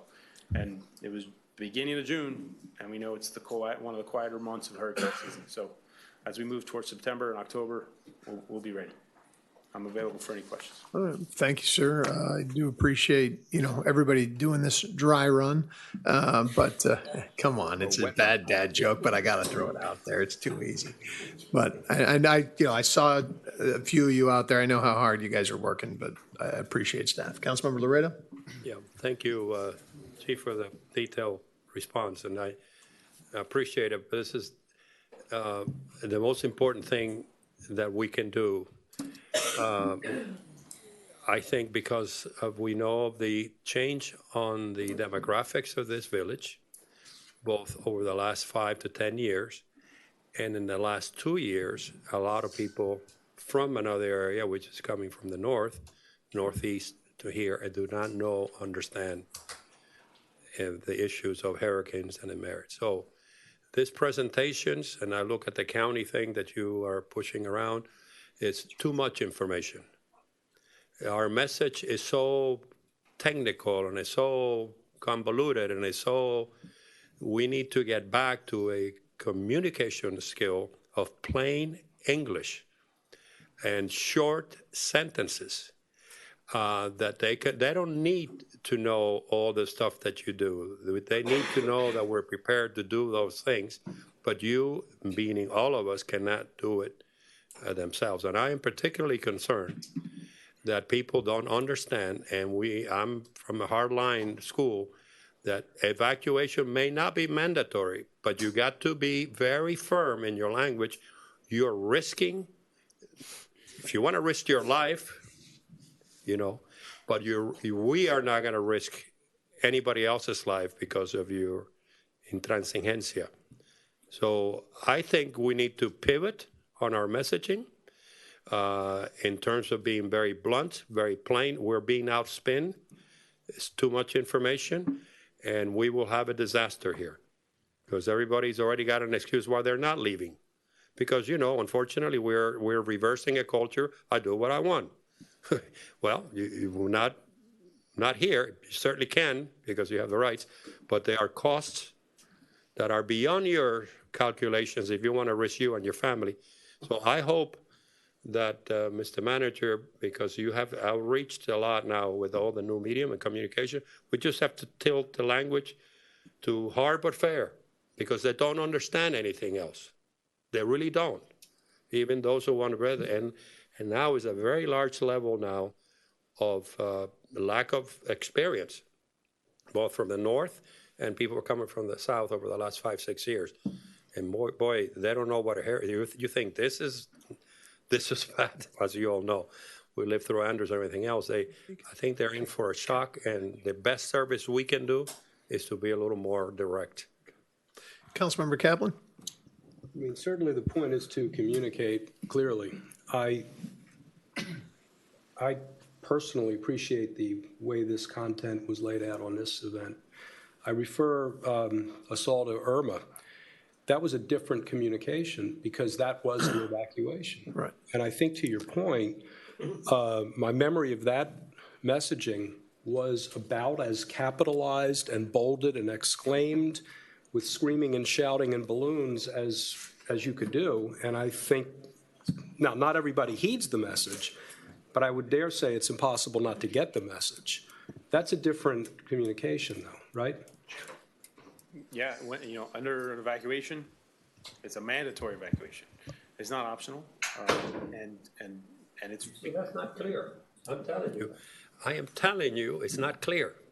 I believe you. People don't understand that it's mandatory. But I'm struggling with the language. I'm not trying to be, you know, we're being too nice with our language. You know, you get with the program. It's mandatory and what that implies. Well, here in the because class, then, and these are, by the way, no, not ill intent. That these people have all the right intent. They just, you know, when I was young, I used to go out in the hurricanes to enjoy ourselves, you know. But this is serious stuff, and I don't think it's penetrating, Chief. Not our fault. Well, to that point, the people who stayed here during Irma were not the newbies. I know the people who stayed. And, you know, I didn't love the fact they were putting stuff on Facebook, but they're the folks. It was not the newbies who stayed. I will leave it at that, and we'll move on. And council member, if I may too, please, Mr. Mayor. I think we did a pretty good, I won't say pretty good, we did a very good job in communicating. I want to thank Jessica if she's here. If she's not, thank you anyway. But you're exactly right. When it's time to be firm, we will in fact be firm. When it's time to evacuate, we're going to make sure it's very, very clear. And when we see that sort of storm coming, and we anticipate something like that, we will build up to that until the time is to go, and we will make it very clear to our residents that it's time to go. Councilmember Kaplan, were you done? You okay? That is my point, and I think that we delivered that mail and message that way during Irma and during Andrew. Vice Mayor? But I heard you mention something that you're looking for vehicles that can go through water. But before we do that, I think that we might be able to retrofit some of the vehicles we have, because I'm pretty sure, I'm not a car expert, but I believe it's the air intake that's taking water in, because most of the cars have them low. But if you look at any of these pickup trucks, off-road vehicles, they have these tubes that come up and everything up in the air, so that doesn't happen. Instead of buying a new vehicle, maybe there's we can take it into a shop and they can put a kit on it that allows that to happen. And I would actually assume or speculate that they designed the fire trucks to have that safety mechanism that everything's up. I don't know, but it'd be good to know if those things don't get stuck in floods. I talked with our fire garage that does all our repairs, and we have had expenses in the past, if you will, and time and equipment out of service because of water in regards to electricity. Just because the engine's running doesn't mean the electrical system's going to work if it gets wet. And so the preference really is, unless it's life-threatening, where I needed don't use it in the water. A fire truck, let's just say, on the 500 block of Warren. I'm going to put one there, no question about it. But if I don't, and if I could go with a lifted vehicle, and we've been talking with a lot of other fire departments, and you're exactly right, and we are already looking at some vehicles, and we've been talking with the manager's office, and so we're going to be responsible about making that decision and making sure we're not going to be walking around here with $100,000 lifted pickup trucks. I can assure you that. Yeah. So, Thank you, sir. Next item. Before I close on this, and we'll transfer the next one, Mr. Mayor. So I think there's three things that I wanted to say as we close this out. Number one, we were going to have an exercise June 24th. Good news is this was our pretty good exercise, and we counted as that. Good. But we are going to postpone that to late July, and we are going to focus on evacuation and reentry. So, I think I want to focus on what is the most dangerous course of action, and that's what it is. And we're going to set up something, and we'll do that in, I think, the last week in July. Second one is, without a doubt, we've got stormwater, and we have to deal with stormwater. And I think if we don't have stuff coming forward on this agenda today, we will definitely have things coming forward in July. And then lastly, we need to address some of our facility issues. We had significant leaks in our community center. Again, the roof? Yes. And so that's going to be an expense that we're going to have to deal with. Okay, just real quick. We've had this in the past several times, and I thought these guys, there should be a warranty on this. What's going on with that? We're well past warranty at this point. Are we? Well, but it was just a few years ago we had a rain event where we had the water coming down, destroyed the floor. How long was that? How long ago was that? That was 2000. No, 2017? 2000. Okay, so it's 5 years ago. And then I thought we had another event more recently where we had water coming in through this roof. It's not just in the... I'm not putting this on you. I just feel like, are we getting screwed under the... It's not just in the expanded areas. It's throughout the building. All right. Well, then we got to look at, but again, let's start looking at the community center, renovation that we've been talking about, for how many years? Yeah. And let's push this forward. Yeah, we've talked about that, and moving that up in our priority list. Okay. Besides running around in puddles, Todd and I were running around with buckets in the... Yes. Yeah, no, and you just put a new floor in. These are costs that are adding to costs. So let's do a comprehensive, let's get on this. Let's. No, it's a priority to us because obviously... Community center, Joe. When it's raining on a weekend like that, the community center receives a lot of use, and we don't want that's an optimal time for us to serve the community. Yeah. Right, exactly. All right, sorry to be chirping on it. All right, next item. Mr. Mayor, if I would, I'd call up building official, Mr. Velasco. Nice. Give us an update on the state's rules and regulations as they make things good to see you back. A little more complex. Welcome back. Thank you, Mr. Mayor. Good evening, Mr. Mayor, council members.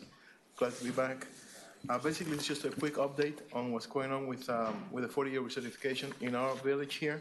We have out of 37 buildings that we have pending. We have 28 that are still working with us to give us.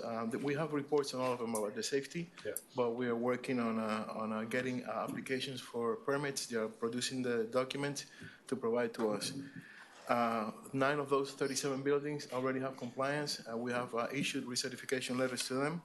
And we have 3 of them that are working on, we have permits already issued, and the other 3 we are going through the process of reviews. We are constantly under the supervision of the manager's office and our new director, Mr. Jeremy Calleros, and their assistants. We are contacting these HOAs and management companies daily and letting them know about the changes that are coming. There will be some for buildings before 2022. There are that are due to before 2022. They will stick to the old rules, but if they don't come into compliance, rather fast, they'll have to adhere to the new rules that are a lot more strict. So it's in their benefit to be able to do this now, and we're communicating this with them. We have written letters to them, giving them 120 days to be able to comply. And I have to say, for the most part, they all are. It's just that there is an issue with lack of engineers. Basically, they're very busy doing and adapting to the new rules that the county is. Right.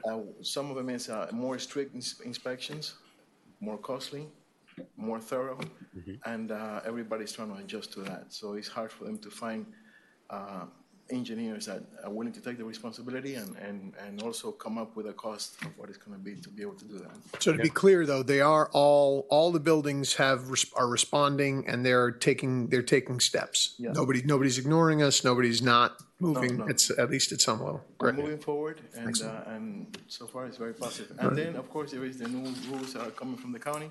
Yeah, I think at some point we're going to have to educate folks on those, and that's going to be something that's going to be a challenge.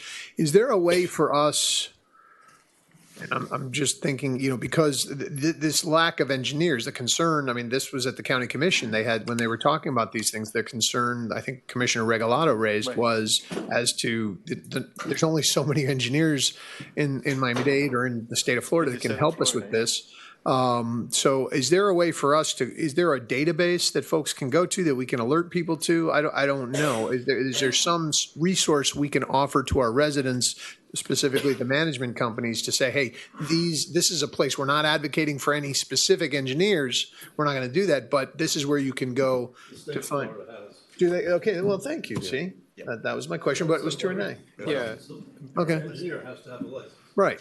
Well, and there is also but there's got to be something. I mean, You want a pre-qualification type. Yeah, I want something where these folks are actually qualified, not just somebody holding a license. Because you can go to the Florida bar and you can find any lawyer, but that's. Yeah, but it's not only that. I mean, there's a lot of engineers that won't even touch this work anymore. Right. They've all like, no, I don't want it anymore. Right. People come to me for 40 years. I'm like, no, I don't want it. Right. I mean, So that's kind of my point. Is there what you might know too? Is there a resource that we can direct people to? I'm surprised the state or even the county wouldn't put together a place where the engineers can actually register their names into there and make sure they're qualified. They got their license. That way people know where to go and say, these are the engineers willing to do it. Well, let's because hear a lot from, of them, you can call I hear them up, they're like, I'd like to we're hear not from doing the it. building official, Renee. I think when things settle a little bit and everybody knows, because there is also higher requirements, threshold engineers, which only, like for threshold buildings, they only want threshold engineers, structural engineers with a threshold category, which is more strict. 3 stories or below, right now they have, it could be an architect, it could be an engineer. So they're trying to, another thing that the county is trying to do is adapt to maybe the 25-year, because it's 25, it's going to change, according to the state, 25 3 miles within the coast, and 30 for the rest of the buildings. The county may be considering maybe doing 25 across the board, so that because they have a lot of buildings and they cannot be choosing, which. Yeah. So when things settle down a little bit, engineers will be able to, I guess, decide whether you're going to do it or not. Many of them are walking away from this. And also the amount of money they will charge for these inspections, because the amount of responsibility. There is also issues about, they're having some issues writing comments like, the building is structurally safe while repairs are being done. Many of them don't want to take that responsibility. So things have to settle down a little bit, and then we'll have probably, but I overheard that there is like 650 qualified engineers in the state, and there is millions of residents living in this type of buildings. Right. So the fact that it's going to stay wide, it makes it even tougher. And on top of it, you got the construction industry is booming right now, so people are doing buildings too. Right. So they can't even take on extra work anyways. anyways. The designing part and all that stuff. It's going to be tough. All right. Well, thank you for that. Renee, if you would, could you explain also the two major parts of the state law and the 25 years and also the requirements for HOAs? Well, yeah, the biggest thing is the 25, it can come down to 30. Again, within 3 miles of the coast, it's going to be to 25 years. and then the regular 10 years after that. And also requirements on the HOAs regarding the reserve. They're really going to be, for anything that impacts the building, the integrity of the building structurally, they will no longer be able to waive the reserve. That's something that the state is going to work hard on making that happen. And then the other part is how strict and there is going to be also a structural inspection that's going to have to be done every 10 years. They're going to have to provide a report for that. Emphasis is on electrical. It's going to be a lot tougher. There's going to be a thermographic inspection that they do now just to measure the heat coming out of the breakers for anything that's 400 amps and more. And only electrical engineers can do electrical inspections on threshold buildings. No longer the same structural engineer can do, whereas before it was like that. All this represents, again, more strict regulations, and unfortunately, costly. It's more costly for the associations. When do they take it back? And I think in the county already had a rule that in June they went for it, but when the state brought that with the insurance, they changed things, and now they had a meeting a couple of Fridays ago to try to put things in alignment with the state. And so I believe that now we have a meeting, building officials meeting next week, and they'll let us know exactly when all this is going to be consolidated and come up with something more solid. Well, right now, it's a little bit all over the place. And it's, again, all over the place between the county and the state that they want to align with the state. So there's no confusion. All right.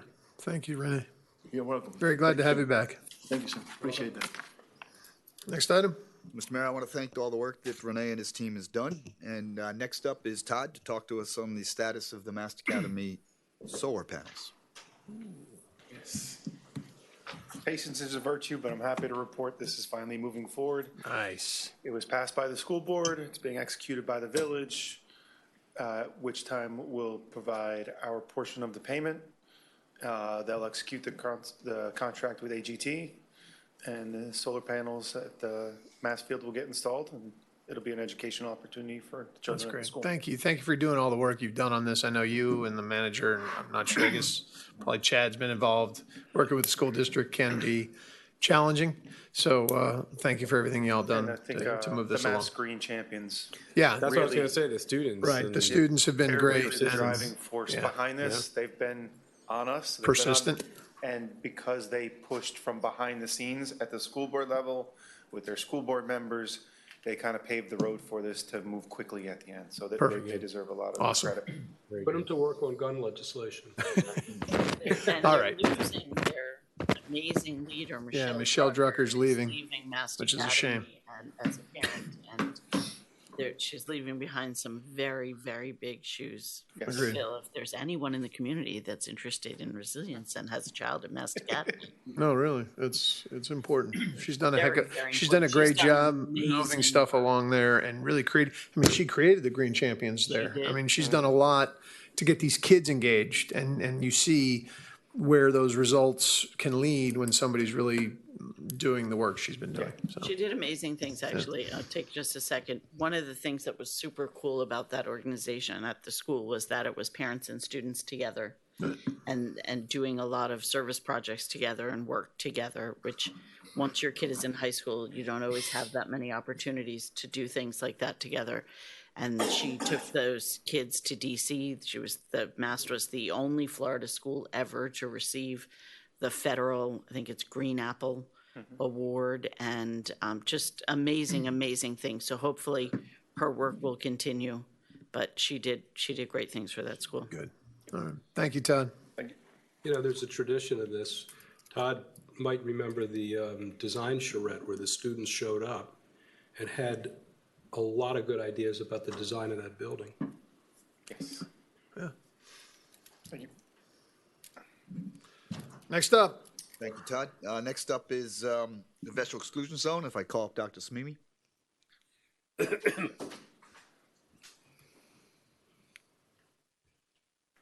Evening, council. Vessel exclusion zone. It's been a long and winding road, this vessel exclusion zone.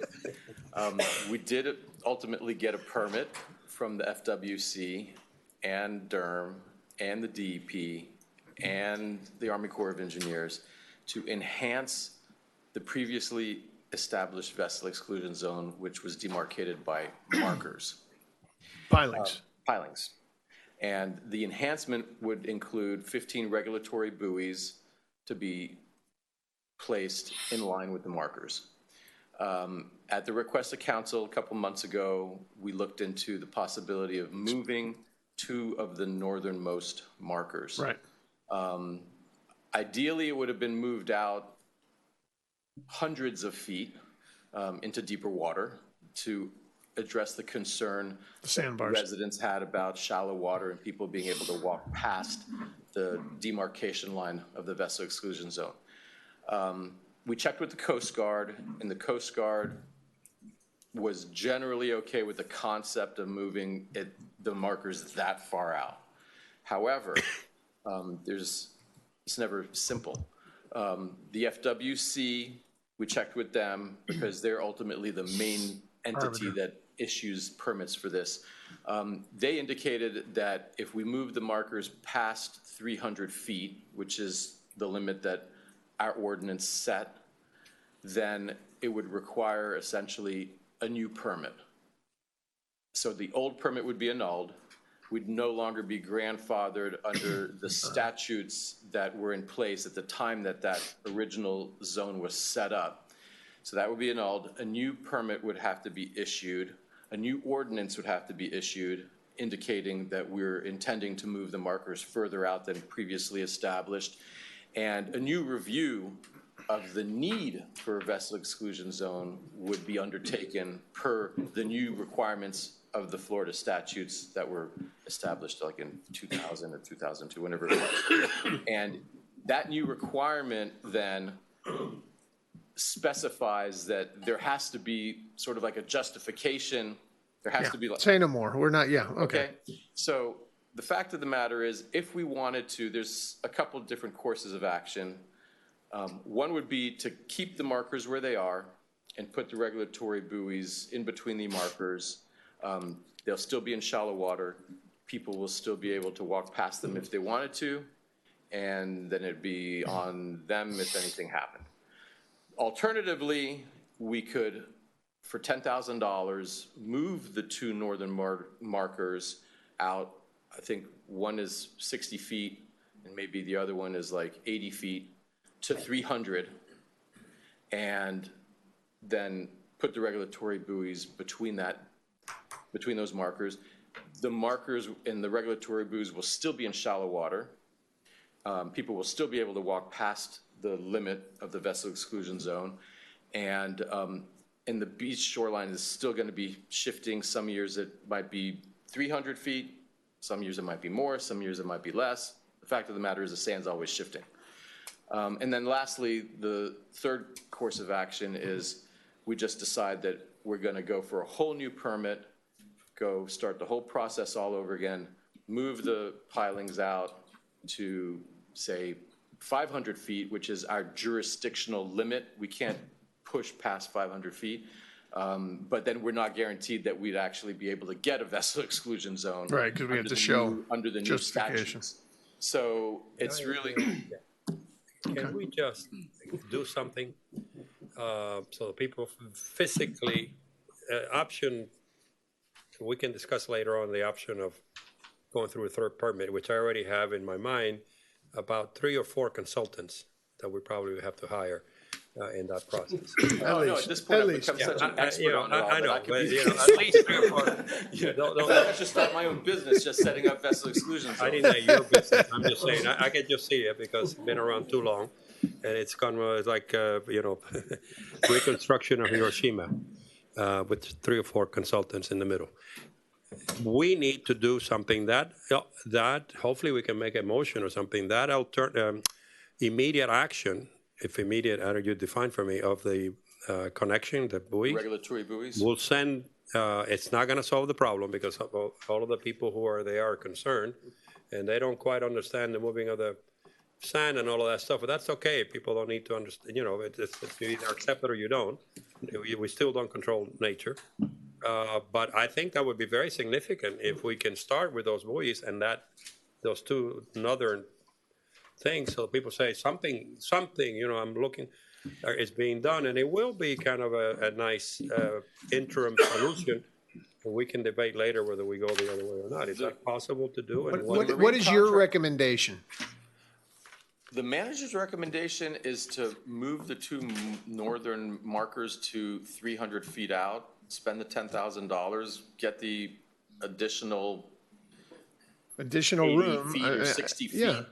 You know, and then put in those buoys. And then put the regulatory buoys in wonderful. between. I mean, can you bring back an action item for the next meeting so we can get this moved? Well, can we just move a motion to let them do it? We can do it here? Yeah, can we just If it's, Wait, hold on. Council, it's within your purchasing authority. I mean, So we don't even need, okay. Yeah, the recommendation is right here. Councilmember McCormick? What's the distance between the buoys?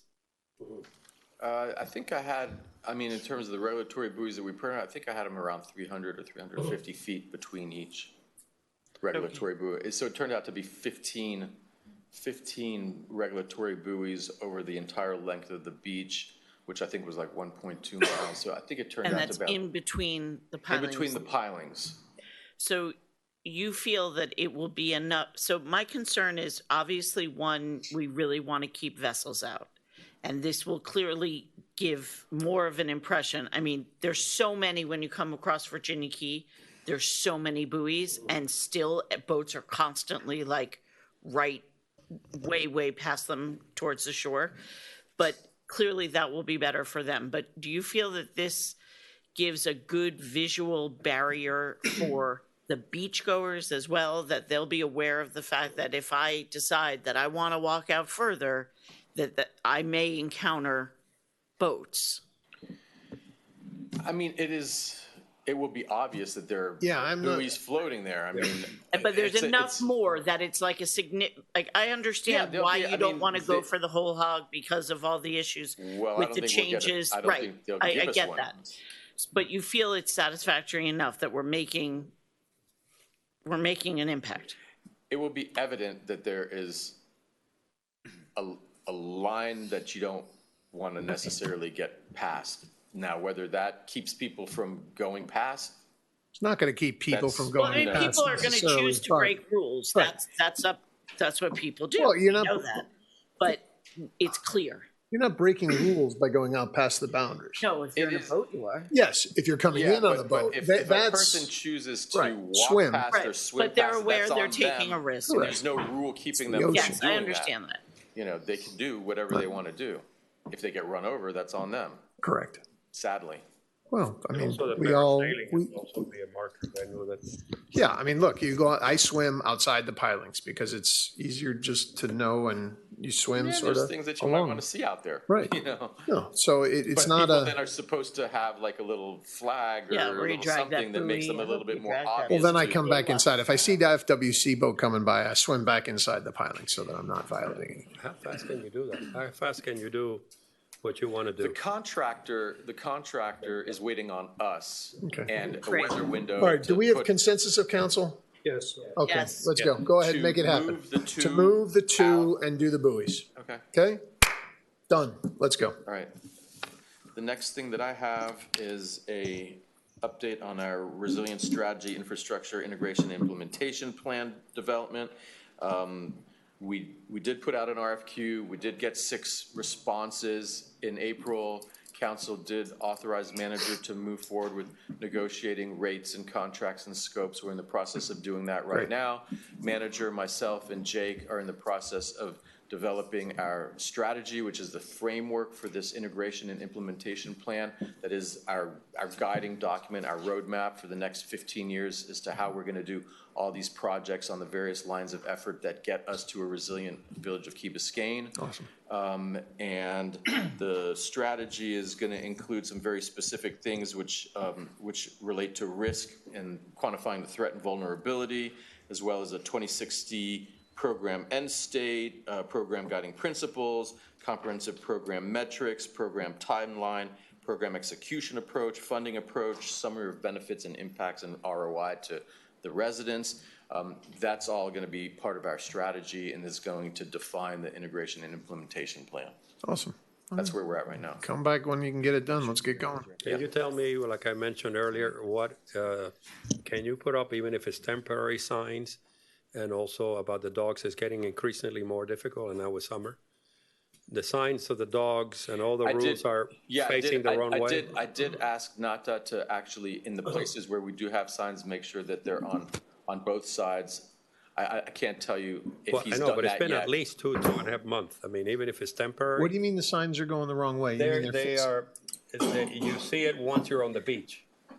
It's Yeah, Yes. I think you need signs going both ways, because I understood that coming on you want it, but I want to be able to point to a sign and say, hey, you're not supposed to have dogs on the beach. Right, no. So I would like it on both sides. Both sides, so two-sided people signs. walk out Okay. and actually have some, because I heard the conversation, I didn't see the sign until I'm already out with the dog. Right. You don't mind? You can't tell your poor dog they have to turn around and go back. Yeah, no, not Biscayne dogs. No. So, I mean, I would even check- if it's I would check with temporary, him. it's important. It's summertime. Councilmember, we'll take care of it. Thank you, sir. Perfect. Next item.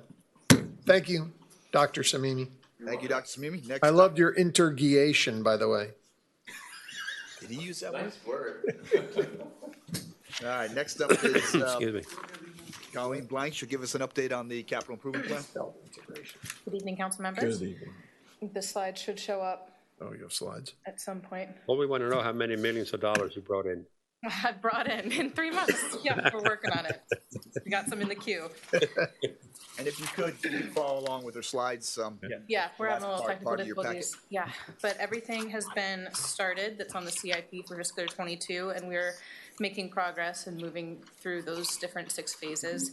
6 total have been completed. The Beach Park Sewer Club extension was just the new one that you haven't seen on there. I think it just says 5 on your slides. The 6th is just something that's happened in the last couple of weeks since this was printed. Hampton Park, as we'll see in some next slides, is going into design. Well, can we talk about Hampton Park? Because I had some calls about that. Yeah. Oh, We okay, got I'm sorry. an update for you. We Don't got a worry about specific that. update for We you. should get the fire engine in July, and the splash pad, we are executing the PO within the week, and we should be able to begin construction on that fairly soon. Excellent. And let's go, I guess we can start with Hampton if we want to Okay. do that since we're. So the concerns that have been raised, I know that the village manager's been, you've probably been copied on some of this stuff. Some residents raised concerns about community participation in the whole process. So I would like to reassure them that I am correct in saying that we will have input from the community on design, on what goes in there, on every facet of this park as it moves forward. We're not just giving them 2 designs to choose from. We're giving them Right. participation in the whole process. Well, I know Jeremy has engaged Calvin Giordano and Associates to be the landscape architect. They had an on-site meeting on June 6th with Public Works and BZP and pros, so our staff is engaged, but that was just a preliminary site assessment. Let's discuss some of the parameters that we want to work within. I'm not involved necessarily in the planning process, but I would assume that the community would be engaged, and especially if there's a special interest in having a couple public meetings from start to finish. There's always an interest in Yeah, this it's a community in having a neighborhood couple park. public meetings. so. I'm sure Jeremy will take great care of it and make sure that it's. Is Jeremy here? I want to ensure. Yeah, Councilmember, Mr. Mayor and council members, yes, and without a doubt, and I know we've had this discussion, a number of us over the last week. I know there's a number of folks who have very specific interest in this, and obviously we'll reach out to them individually. But as is my commitment for any projects we ever do, we will hold at least 2 community meetings for every project we ever do, and we'll make sure that the word gets out. Just to be clear, I think my recommendation, I'd like to see us holding some of those meetings prior to committing ourselves in any way, so that we have Before community entering buy-in, into any right, before we're entering into contracts with folks. No, We're without getting doubt, the yeah. input, Yeah. because there We may, haven't started design yet. Yeah. Yeah, there design isn't- and, yeah. but we've engaged the landscape architect. We have may I someone just- professionally that will help do our, final documents, but we haven't, they're the ones that are gonna take us from 0 to 100. We haven't even gotten Yeah, to. Okay, I just want to confirm, We walked the site with They them. did an existing conditions. That's all, look, Yeah. we've got people watching and we've got people listening, and I want to be clear that people will be able to participate in this No, it process. is. Yes. And the importance, of course, is a community park, is a pocket park, a neighborhood park, whatever we want to call it. We want to make sure we address this properly. I think the original design of the park, and I think Jeremy will tell you the same, was well done. I think there's some improvements that can be done, and particularly some upgrades to some of the things that have fallen apart, in some cases due to lack of maintenance. But without a doubt, we will make sure that the community is involved with this. That's all I want to I reiterate. think it's important that we stay, we had a big community meeting with really a lot of people attended and listened to presentations from different groups. And we went with a local family that really poured their heart into it. It was a beautiful Key Biscayne story, in my opinion. We had an original council member's family and children, grandchildren designing and building and working together. They involved school children in the planting, and there was this big, with the grant, we had a big educational component. And I just think it's really important that we stay as true to the original designs that the community wanted as possible, and to engage them and to make sure that They're partners. that they're partners, and that we're not suddenly just throwing the baby out with the bathwater and marching on, disregarding people. Right, that's not the intent. And as you know, we originally, and Todd worked hard to get the FERDAP grant on this, and we got a $50,000 FERDAP grant. And if you recall, during our budget amendment, I thought this is so important that we requested to add the additional $50,000, and thank you all for passing that. So this is an important park, and we're ready to take this on with the community. Councilmember Kaplan, then Councilmember Laredo, then the Vice Mayor. This is an important, necessary conversation. This park is unusual. All parks are great. This park emerged, the feasibility of this emerged because of community will. And the sweat equity and the money equity that was invested in this park from neighbors is different. And so it has become manifestly clear, in part because of the way this agenda item was presented, I feel, the need has arisen to dispel an impression that this work is not about telling people what we've decided to do in a public participation vacuum, but rather this is a linkage and a process to continue the tradition of civic engagement that started this park in the first place. Right. Yes, beautifully put. Councilmember Laredo, then the Vice Mayor, then London. Well, first of all parks are for everybody. Not each park, and most of them, the two have been the one that we bought recently. It comes from the sweat equity of the community, but it is still the immediate community, but it's still for all residents of Key Biscayne.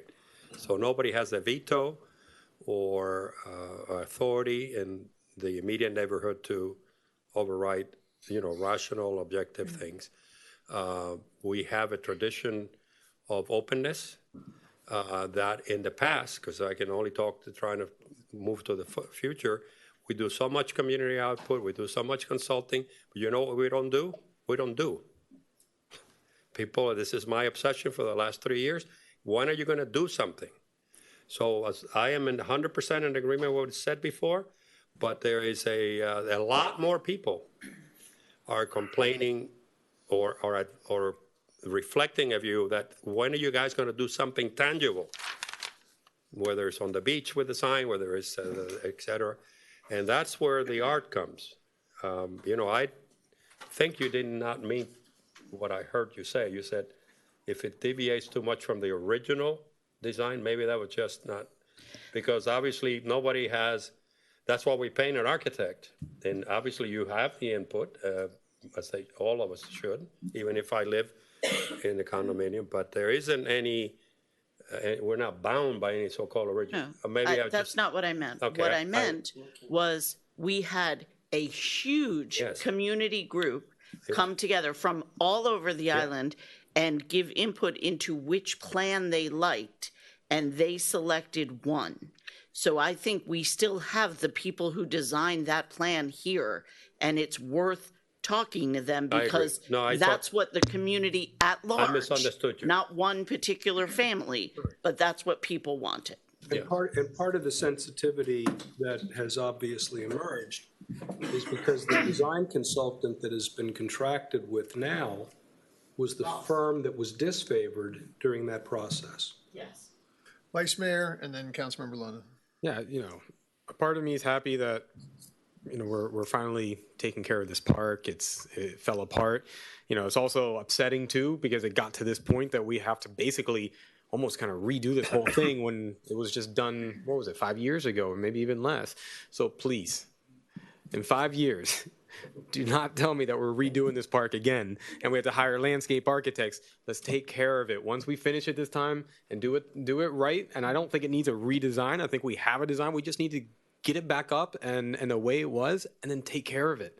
Yeah. And we don't have to come back to this type of stuff on the days again, because this is like deja vu. We went through this already. I don't know why we're talking about redesigning, and I'm like, we have it. Let's just get this thing up and take care of it. So, and that kind of segues over to Calusa Park, because that needs a lot of care over there, right? So now that we've updated those tennis courts, which is great, but now you can kind of start seeing that a lot of tender love and care needs to happen over there as well. So, Councilmember London. I think it's a perfect example where community involvement destroyed the park. I basically believe we went with not professionals. It was built, it wasn't maintained. They put in trees that weren't local or native, required all kinds of care that we couldn't provide. They also made designs which, in effect, everybody said, that's great, all this community involvement, but we really didn't have true professionals. And I think it's a lesson we learned. That we're going to do these things, yes. We can get input from people telling what they think they want, but then really have to leave it up to professional design it and make it work. Because this did not work, and just to redo it again, just throwing more good money after bad. Okay, thank you. There's an argument that the reason this is in the state that it's in is not because of anything having to do with the design or the inception. I'm saying we had vandalism and we blew it on maintenance. I'm saying with all good intentions, but the road to hell is paved with good intentions. Great people, worked hard, put blood, sweat, and tears. So let's get professional. And I do think we have real issues with maintenance. I think that's One right. of the objectives is to use native plantings and low maintenance plantings. Correct. So that's partly why the landscape architect is going to be involved with picking the plant palette that'll be low maintenance for us. And that way, 5 years from now, we won't be redoing it. And with the FERDAP, we do have 3 that we can use at one time. So once we complete this park, we will be able to apply for another one. So there is a little bit of an incentive on our end to make sure that we don't just hold that FERDAP for too long. Awesome. Thank you. Okay, thank you. We can jump to Calusa if you want. Let's go to Calusa. We, as you said, Councilmember Mast, we resurfaced the tennis courts. Todd is getting the netting fairly shortly so that we can put that up. But as you said, there are a few cosmetic things that jump out once you redo one thing. Luckily, we came in under budget, and we are working with Todd to find some other improvements to the other pieces of that park to make it, give it more of a facelift. excellent. The building and the bathrooms, is that under our jurisdiction? It's within our agreement. Yes. Agreement, so we have Part to of our maintain agreement. it and stuff? Yes. The bathrooms particularly? We put a roof on that building, didn't we? That was our. That was a few years ago, wasn't it? Yeah, it was a few. Because But we have a wonderful we have courts, responsibilities. that terrible building. When did we put the roof on that? We actually removed the walls. Remember, it used to be one enclosed area? Right. The master plan called for that to be changed. Keep the same structure. So now it's an open air pavilion when it used to be an enclosed Right. space. Obviously, we can do aesthetic and material changes to the bathrooms, but not to the structure of the, Right. of the building. Yeah, you don't want to mess with that. Yeah. All right. Todd, it says that the replay to, line the courts for each type of play. Are you lining it like for pickleball also, or just, just doubles, singles? No, we ended up with 6 pickleball courts, 1 basketball court, 4 tennis courts, as per the master plan, dictates that it's a multi-purpose facility, and we accomplished I that. remember that. That's great. That's awesome. Good for you guys. Any Thank you. chance we could put lights on those basketball courts? What are you trying to do? Well, we're always looking for more basketball. We are, but yeah, you know where it is. Just I'm just don't say his name 3 times. Calusa He'll show up. sometimes has like a little bit of a different, Flexibility. we can I mean, there finagle a little.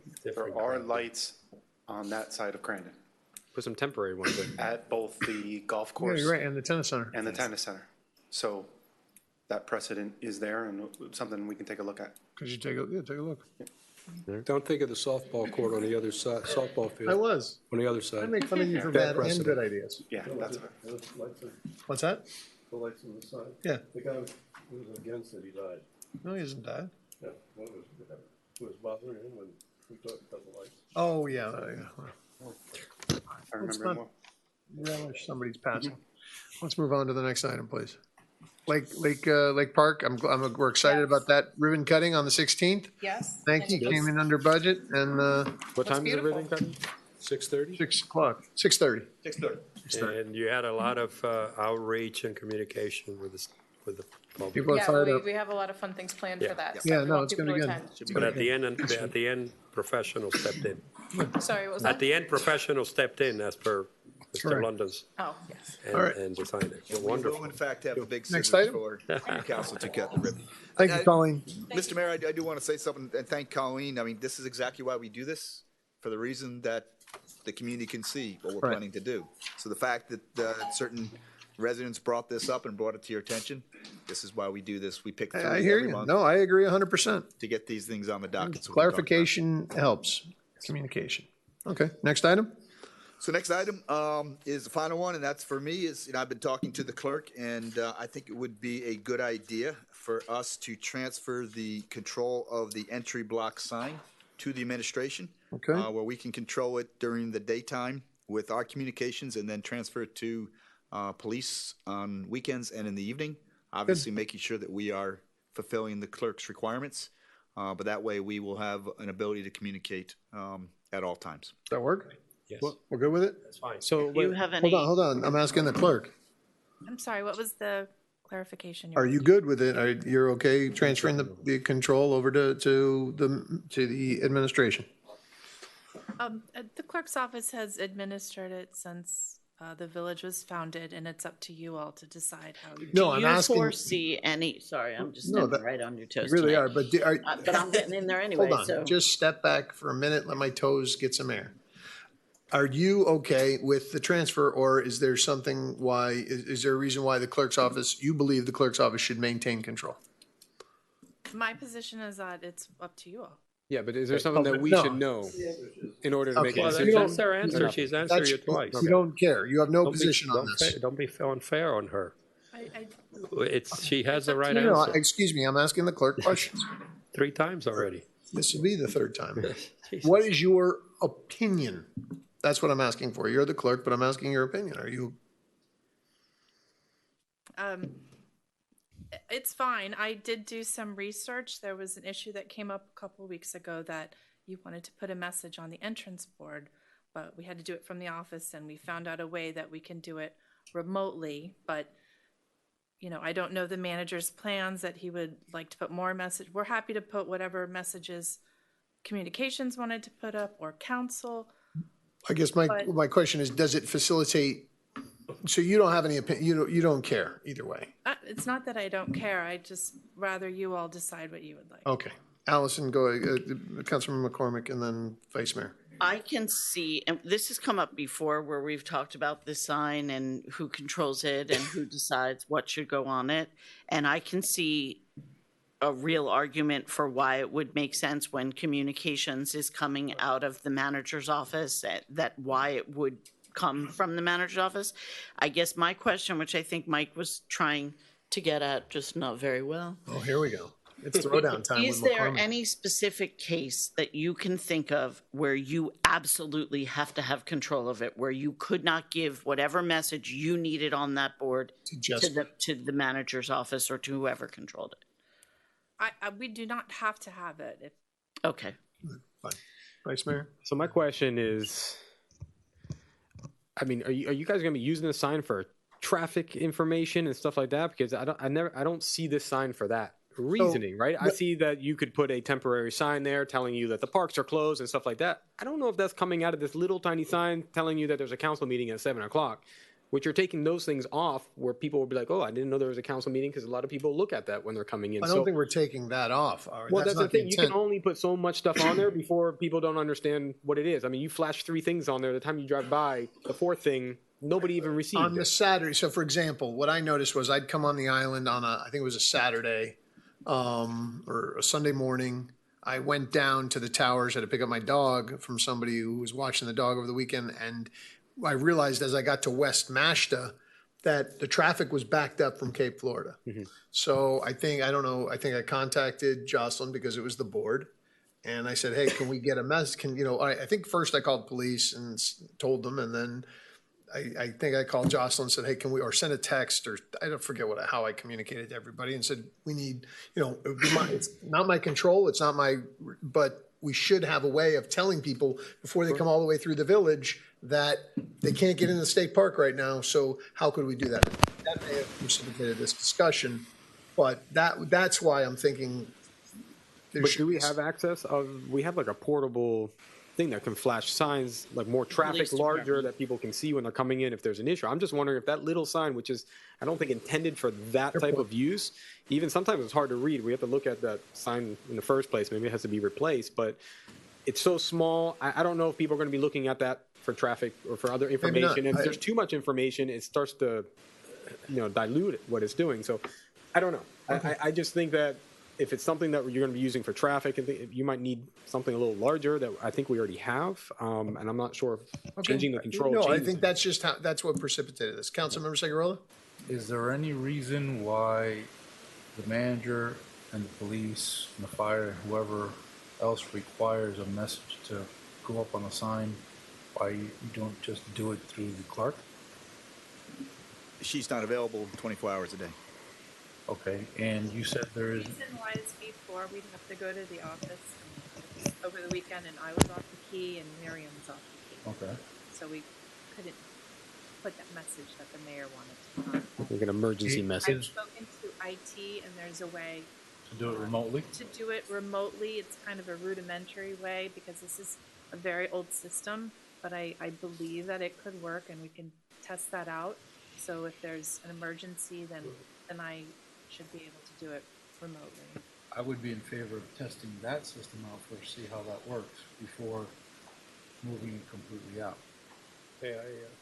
Councilmember Laredo and then Councilmember McCormick. Yeah, I find what's usually I get there's nothing in the charter, which I always go to the charter, that talks about the clerk's responsibility to do with something which is fundamentally, just from an objective point of view, a management tool, the communication. In fact, all the communication is under the manager except this particular tool of communication, irrespective whether you have a bigger sign or whatever.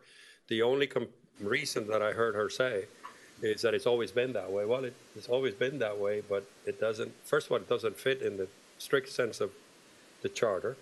And I think we had an incredible presentation, for example, on the hurricane threats. There's also public safety things. There's also some signs or some things that have to do with some of the invasion of burglaries that are coming in, that under a management, that's why it's called the manager, and it's more efficient. I just looked at it as a very simple efficiency tool, and you asked a very quick question of her. Is there a compelling, other than I always I don't want to call it turf wars, but there's not a compelling reason, rationally and from the point of view of efficiency, that it shouldn't be under management.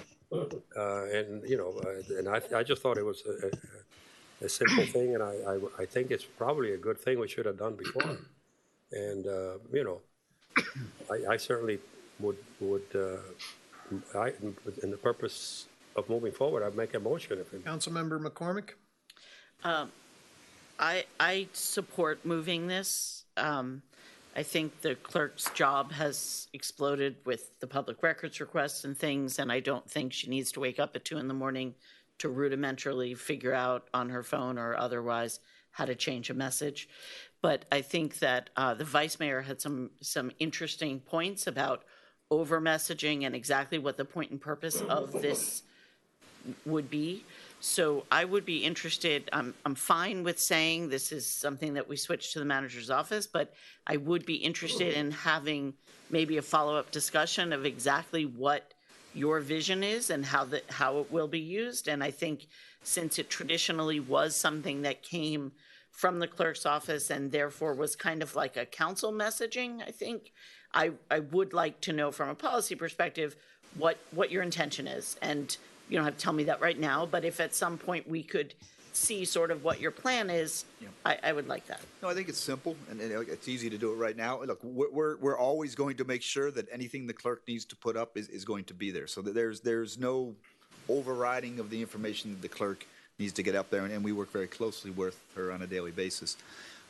What's my plan? It's really just another platform to communicate. Do we know exactly what we're going to communicate off that? We don't know right now, but we want as many tools as possible to communicate with our residents, and if that adds just one more, we'll figure out how to use it. But we're also, and I tell my folks all the time, and whether it's the police, whether it's fire, whether it's Jessica, do not over communicate, because over communicating confuses people. So we'll make sure we use it judiciously. We'll make sure we use it for the right thing. Vice Mayor? Yeah, so my comments were not associated with who controls it. It's just what the intent is, what we're going to put on it. And I can definitely see a reasoning that if there's an emergency, yes, something comes up there and you guys can use that and maybe even put the other sign out so you have everything blasting, that's fine. But I think as long as you guys are using it correctly and it's not just for, policing and all this kind of stuff, and all of a sudden, because I think traditionally what it's more for was community groups and what's happening in the community, and hey, there's a meeting and there's this going on, there's that going on, and that people kind of know when they're coming in. And I think that if it's majority used like that, and then you guys have the discretion that you need to use it for something else because of an emergency or something happening to communicate, I'm fine with that too. And I guess my last question would be to Chad. Chad, is there any rationale or legal reason why the clerk would have access to that and that we wouldn't move it over to the manager, given that there is a communications person under the manager? No. Okay, thanks. I'm good with it. Just one last thought. I know this came up when I was first elected and I was told, no, we couldn't do it and that the county wasn't interested. But given that we've had such success with our wonderful relationship with the county, maybe now is the time to revisit the thought of having some sort of a message board before the toll to let people know when Bill Baggs or Crandon are full so that they don't have to pay to come. Great idea. And how we can help to make that work. Mr. Manager, any comment on that? We'll look into it. Thank you. So I'll make it a motion, so it's No, yeah, do we have consensus of council? to go to the manager, Or you object? and you work out the details. Okay, so let's, yeah, call the Call the question. question. Motion? I made the motion. I'll second the motion. I'm sorry, who seconded? I seconded the motion. Thank Is the you. motion on the manager's suggestion, or is Yes, it on the second. on the Causeway side? No, the No, manager's on suggestion. the. Her on the idea is a very manager's- good idea. So, Moving the entry block over to the. Correct, as manager. okay, all those in, well, All those in favor? Aye. aye.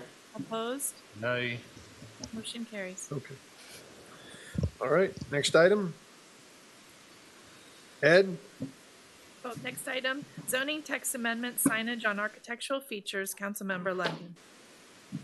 Basically, what's happened is the square, there's a little controversy going on between our zoning director, Mr. Johnson, and Michelle, manager, and our lieutenant. The question is, what's an architectural feature? Where should signs be? What's the front of the building? Now, does history matter? Is there a misunderstanding? So I'd like Jeremy to come up and tell us why he won't give people permits to put signs in front of his building. You mean difference? This is for the square, correct? Yeah, if you could just tell us where they want it. No, wait a minute, Mr. Manager, because of agenda, I'm sorry for interrupting. This is pretty serious stuff. I mean, all of a sudden, for it to come up, I have no idea what we're talking about. I mean, we'll have a conversation, but this just came at me. Right, we're just, this is only a discussion item. This is a discussion item. Information. Okay, I'm sorry. Yeah, Okay, it's a discussion item. Existing signs and up with okay. Go ahead. So, The sign code is in section 30-197. It has criteria for when you're allowed to put a sign, where you're allowed to put a sign. And criteria number 4 says architectural features. Signs shall not be placed on decorative architectural features. So what is a decorative architectural feature? It's not exactly defined, but I think, you know, in lieu of a definition in the code, you go with sort of a dictionary or a common sense understanding. In the case of the square or any other property, something that's a freestanding element set away from the building, I would consider a decorative architectural feature. I would further that, not Maybe just interrupt you. You mean the columns? the columns colonnade that protect that sits clear of the building. Okay, thank you. And then I also visited the property and looked at some historical photos. It was never set up with electricity included in it. So it was clearly not initially designed to support signs. And historical photos show that as well, that there weren't originally signs on it. Now, I haven't done the full forensic analysis of when signs were installed, if they were installed with code, in compliance with the code or compliance with the code at the time. I know on one of them we looked at, it had just had an electrical permit. So it didn't really go through zoning.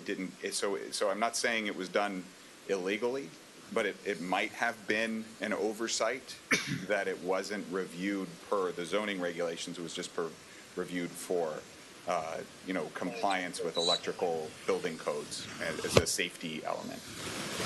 So I think the permit had originally been applied for, or had started to make its way through the system quite a while ago, and I think they received information that it wasn't allowed per code.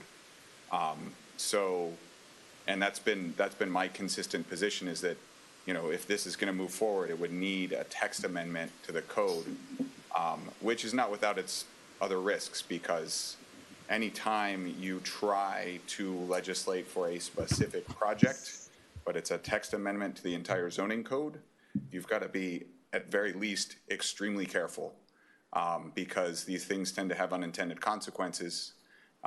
That's why we got you guys. Right.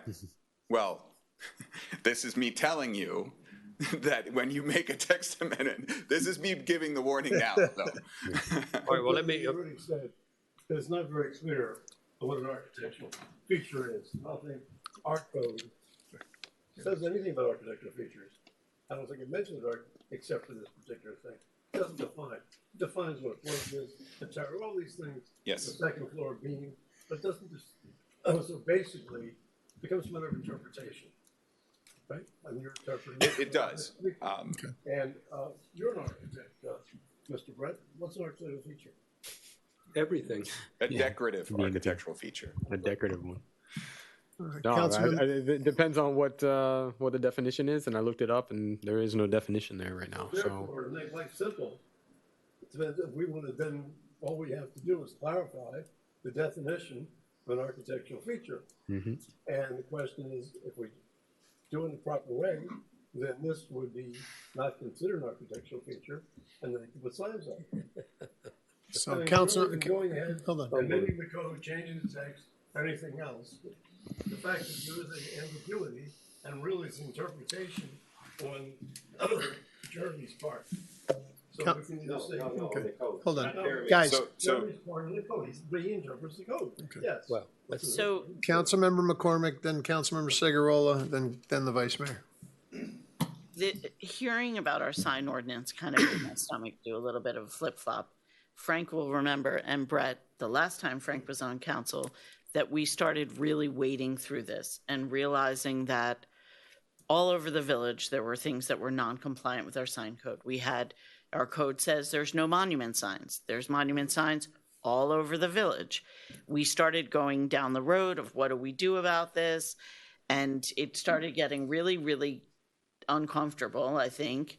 And then other more pressing matters came before us, and it just sort of withered away. But it sounds like we're kind of right back there, where we have a tremendous amount of non-compliance with this sign code. I think that the whole code is kind of a disaster. And I'm not sure exactly, I have to go and look and see. I don't know exactly what they're asking to do, but we've had on that same council, I think, Frank, you were still here when we approved a variance for the Baptist Health at 240 Crandon. They then took that large sign down and put smaller ones that were compliant. But I think this is something that's kind of a big thing that we need to look at. I mean, I commend you for going out and for trying to look at it the way the code is written, but I do think this code is kind of a mess, and this is going to take a little bit of more looking at and trying to decide exactly what's fair with what's going on and what does it look like in terms of all of our other shopping centers and what we've tried to achieve with the signage. So for me, I need to really study this more and look at it, because I think to all of the sudden come down really hard of something is not complying with our code when we have all of these non-compliant things all over the place is a little harsh. Councilmember Cigarola? I think this is a very important topic that we really should spend time and effort analyzing and revamping, because I think the entire section of our charter that has to do with signage needs to be redone. Code, you mean the code? Oh, sorry, the code.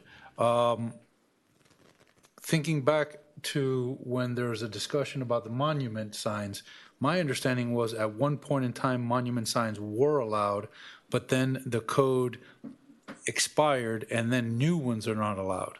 And the problem is that the old ones that exist may have been okay when they were first installed, but now, especially you see it in a lot of the condo buildings, you have a lot of monument signs that are falling apart, and condos want to change them, want to bring them up to code. They want to make them nicer. They don't want them to be an eyesore, but they can't even touch them because you can't do anything to the monument sign.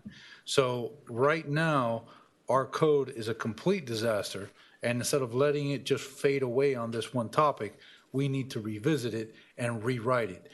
I understand weighing the balances of, you know, you don't want this to turn Las Vegas as you're driving down Crandon Boulevard. But at the same time, there's a legitimate interest in having adequate, tasteful signage for businesses and for, you know, residential communities, simply for identification. A lot of these condo buildings, you take out the monument sign that's been there for 30 years, you have no idea where the heck you are.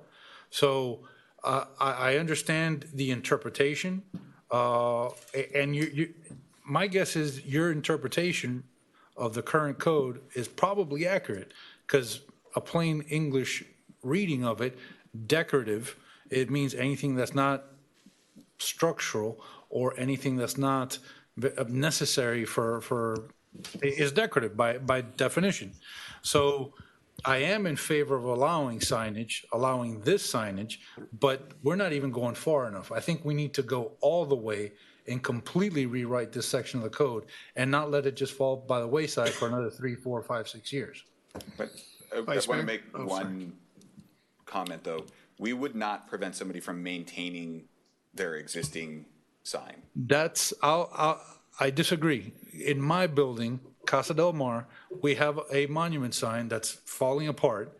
We did a remodeling of the front of our building, and one of the things was we submitted plans for a new monument sign of similar size, just nicer, and it was outright rejected. Yeah, a new monument sign would be like a reconstruction, no. Right, but maintenance of existing, yes. But you can't, what we have is you can't fix it, because it's literally like 2 poles with some sort of laminate plastic faded sign. So you can't fix that. You can't repaint it. So, and that's not the only building. There's a ton of buildings like that. That's right. So this is a big problem. I think it's only going to get worse, and I think we really should focus on this as one topic to be solved. Great. Vice Mayor, and then Councilmember Laredo, and then Councilmember Kaplan. Yeah, I just want to, I agree with what's being said, but I want to focus on this specific issue and this specific site, because if we get into redoing the whole code, forget about it. We're another year out, and they have a permit that they put out there. My understanding is that they were 2 years into it and it stopped now, right? And they're stuck. And one thing I know, because I do retail, and one thing I know is that one of the most important things for businesses is signage. Right. That's the first thing they look at. You know, they want to cut every tree down in front of the building so they can get signage, right? Which usually doesn't happen, but it's the most important piece. So, you know, I look at it from a very practical standpoint first, right? Because codes are not always the most practical thing. We write the codes understanding that something's going to be done in a certain way, and then an architect comes up with a different idea that is super cool, and then has unintended consequences that maybe what we intended at first.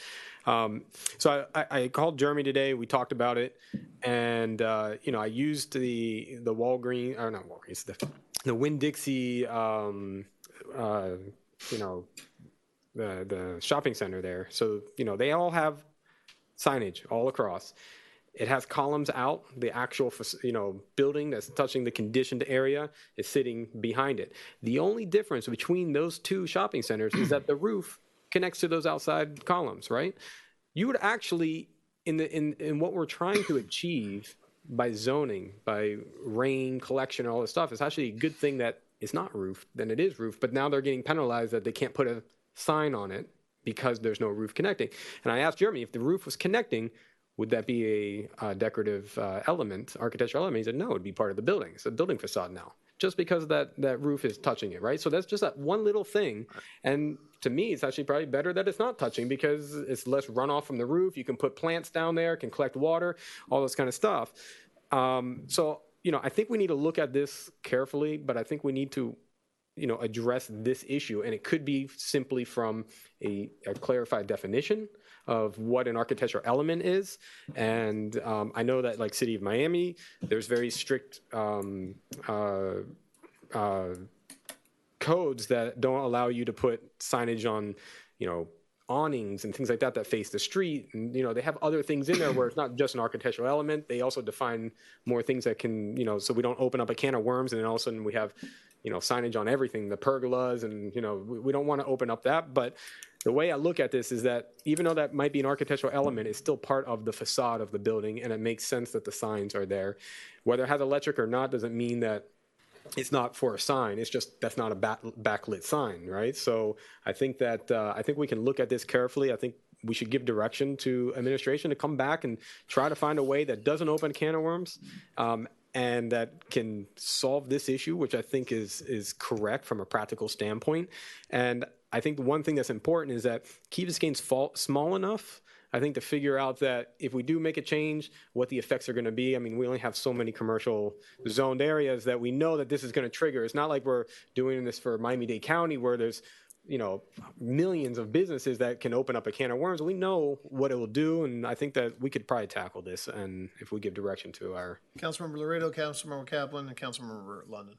You know, I guess you may disagree with me, but I try to be consistent, if nothing else. We talked about, you know, following the rules. The rules are clearly defined in the code. I'll get into a conversation about architectural things because coming from you as an architect, and yet we continue to do the slippery slope. We would piecemeal things to death. It is nobody's. You don't need a consultant to tell you that we don't have the most aesthetics in our shopping centers. This happens to be one of the few who has an architectural consistency, unpolluted by signs or any other kind of artifact. Well, I know interrupt you. So, and I just want to put in perspective that we brought in a new administration, we brought a new guy to try precisely to stop this bleeding. And by the way, legally speaking, there is, as you all know, a caveat emptor. You know, you rented the damn place, you wrote a lease based on those credentials. Now, all of a sudden, you think that it's going to increase your business and you're going to look for an exception. I am a strict constructionist about a caveat emptor unless there is an overwhelming reason. I didn't know that nobody from the shopping center, and I go there all the time, talk to me about it. It's obviously, if we go down this slippery slope, we're not going to be able to do what I think we should do, which is to comprehensively look at this. And by the way, so that the left doesn't know what the right is doing, we have an excellent, which I nominated them for reappointment, all 7 of them, great Arts and Public Places board. They probably don't know anything about this, and they're journeying into trying to make our island more beautiful. And all of a sudden, they're not anywhere in the picture. So, I mean, I'm sort of surprised that this has become now all urgent. Mr. Moss, I'm a frustrated architect, which is the worst kind. But when I was chairman of the Council of the Arts in Miami-Dade County, just so that you know, I started a process to take down signs in all the new buildings in Brickell. Why? Because the architects were great architects, incredible architects, and they're art, because it's the only art form that is you can't run away from, was being spoiled because the tenant wanted a Citibank sign on top, and we proved that does not, other than a line of vision, the top of buildings and anything like that does not work, and it destroys the aesthetics. And unfortunately, the lobbyists, defeated that. We had a quasi-referendum. Everybody wanted to do it. The architects were the most enthusiastic about it because, my God, it's their art. This is a very nicely designed. You may not agree with the design, but I can sense an architectural cohesiveness to that one. I can't say that about others.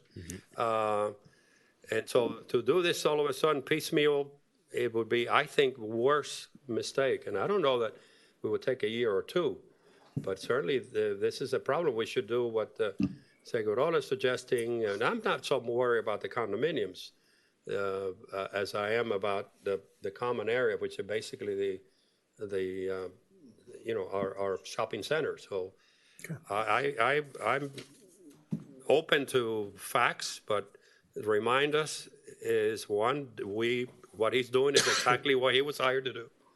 And you're doing a great job, thank you, and the administration, here are the rules, you follow them. Whether it's speed sign, whether it's, dogs on the beach, et cetera, and obviously then we're gonna have an exception, another exception, so we don't have a plan. So if the motion or the sense of the board is to do You just said we weren't voting on something this evening. Councilmember Kaplan, then Councilmember Lennon. You're in an ambiguous situation here, and this should be where it is. This should be with us. It's great, by the way, to be a frustrated artist. That's a wonderful thing. Worst thing to do. It's wonderful. I'm a frustrated policymaker. The policy correctly forever here is not in the commercial district signage or no signage. The policy has always been uniform, proportional, aesthetic, taste, all those words. Correct. Developing those standards is devilishly difficult. Correct. Because historically, we don't like to infuse our subjective sensibilities on design. We're reluctant to do that. As a collegial body, despite our ability and willingness to make hard decisions on all kinds of things, when it comes time to prescribe design standards, we are reluctant to do so. But what's emerged with the kind of peculiar, and maybe the word is perverse exception, of, in my opinion, the best designed center among all of our strip centers, the square, is this ambiguity about what is or is not an architectural feature. No criticism on your interpretation, but I don't think the answer feasibly lies in redefining what architectural feature is. And the law of unintended consequences would cause us probably, I think, to regret that effort. For example, as I sit here, I'm not an architect nor a frustrated artist, but I think an architectural feature definitionally could be anything, including structural, because that's what supports the structure. The compare and contrast observation that Brett observed strikes me too, that if there had been a roof, despite the difference in the elevation appearance, the Winn-Dixie Artisan, Vernon's Drugstore Shopping Center is the same DNA as the square. It's a different geometry, but it's the same DNA. And if one has signage and the other doesn't, the compelling public interest in responding to their need to have some kind of an action taken prior to the time we can rezone this, as we've all observed over many years now, terribly written sign code, is to grant them something in the nature of a variance. I think they need a solution right away. Yeah. And I'd like to explore this in two prongs. He goes first. I'm ready to roll up our sleeves and get back to the devilishly difficult work of redoing the sign code. We need to do it anyway. I'm not sure why we lost touch with it 5 years ago, because it was important then. But they need relief. Councilmember London? Okay, if I understand Brett, and possibly Jeremy, if in fact this particular structure was attached to the building, it would then not be defined as an architectural feature, but like the other shopping center where the roof overhang, so it becomes part of the building, it's not an architectural feature. Is that your understanding, Brett? That was my understanding when Well, if that's looking your at the two. understanding, if that makes sense to you, then basically the center could go get some 2x2 steel tubes, attach that to the building, that never become part of the building. No. So let me be a little more clear, because we're trying to define something that might be a little different from building to You're trying to building. define, and I'm trying to get relief. I know. So, Relief to whom? but we have to get there. Guys, let's listen to Jeremy. I do think we need to get there via the code. Yeah. Because there's no variance for something like this through the typical variance process, right? Yeah. This is as obviously not black and white, but it is something that is pretty clear in the code. It's an architectural feature. That's not the only criteria for a decorative feature, though. So at Key, let me make sure I get the name of the shopping plaza correct. Key Colony Plaza? Key Colony Plaza. You have a stair tower. The stair tower, for no reason at all, other than it is a decorative architectural feature, goes well above where it needs to be. That makes it a decorative feature, I think, because it's doing more than just its job, right? It goes up almost a full story higher than the stair tower it's covering. So if you just struck that language, I think they would be allowed to put a sign on that elevated portion. Now, does it meet the very strict definition of being detached from the building? No. But is it a decorative architectural feature? Yes. In the common sense dictionary meaning of those three words in that sequence, yes, it meets that criteria. And I think a freestanding element or an element attached by 2x2 steel members that are clearly not doing anything except attaching a thing that was not attached before, it would still be a decorative architectural feature. Feature in case of a hurricane, structurally. Well, but they don't need it because it's designed to be a freestanding architectural element. We have 4 different variances that I can remember, and I don't know offhand why one of them wouldn't be suitable if that's the most expeditious way to grant them relief. But that relief, it seems to me, would have to be consistent with the design, consistent with uniformity, proportionality, taste, aesthetics, and all of that. So we're still going to have to develop that solution.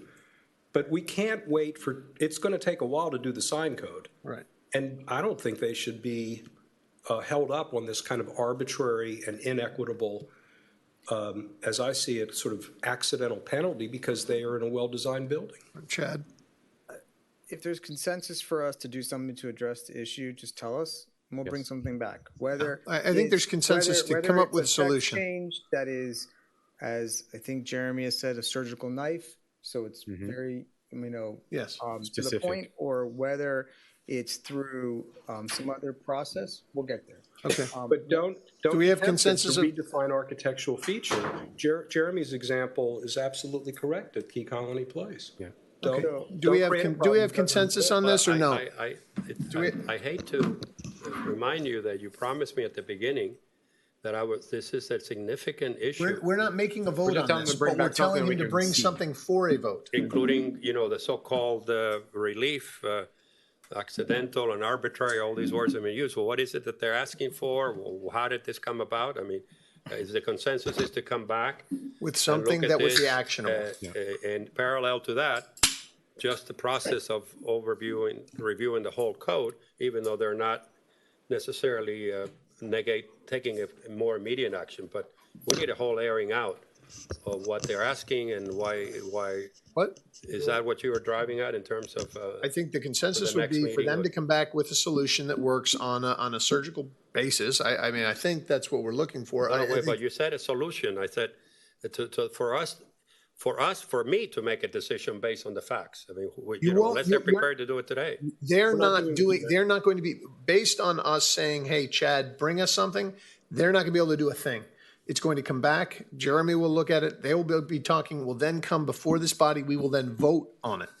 Nothing's being voted on tonight. Nothing is allowing them to take action. We are simply trying to find a solution to a conundrum, frankly. This is a very difficult situation, so they're trying to bring something. Difficult? Why don't we take a little bit of time and tell me what is the injury? What is the overriding rush? Because clearly we have a consensus here to grant them whatever they want.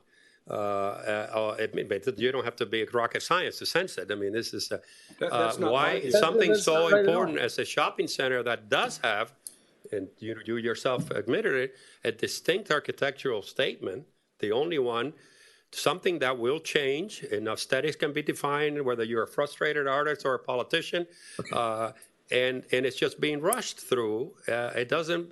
The charge of the so-called consensus is come back and figure out a solution to address their needs. I'm looking for the whole community needs, including art in public places, people who are working to make this more aesthetically.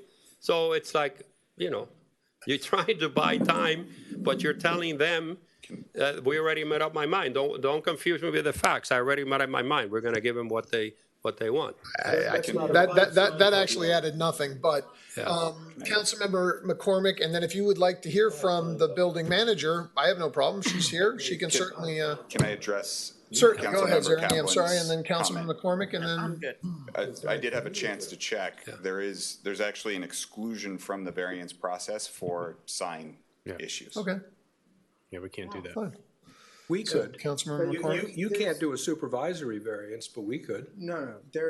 Sign variances are not permitted, but there's other relief that can be provided. We've That's got a what I'm lawyer. telling you. Right. There are other solutions. There are other solutions that can be suggested, and we can and- debate them up here. Anyways, I'll stop talking. Councilmember McCormick, and then if the manager, the former council member can come up and explain why they need this relief. So what I would be interested in hearing is not only a possible solution to this problem, but I need to see it, right? I need to see exactly what people are looking for, what it would look like, the solution, right? In terms of being compliant with other buildings that we have in the community. And exactly, like, as I said, when I first spoke, I haven't been out there. I haven't seen the conditions. This is really the first I heard of it was really today. So I am interested in trying to address this if it's possible and if it makes sense. But my mind is in no way made up. Like we did when we granted the variance for the Baptist Health. There were mocked up images. There were I knew what I was voting on. So I would like to see that come before us. But at the same time, I also, Chad, uncomfortable as it was, I am all for getting in there again with the sign ordinance and figuring out, I think maybe what happened, Frank, you asked earlier why it got dropped.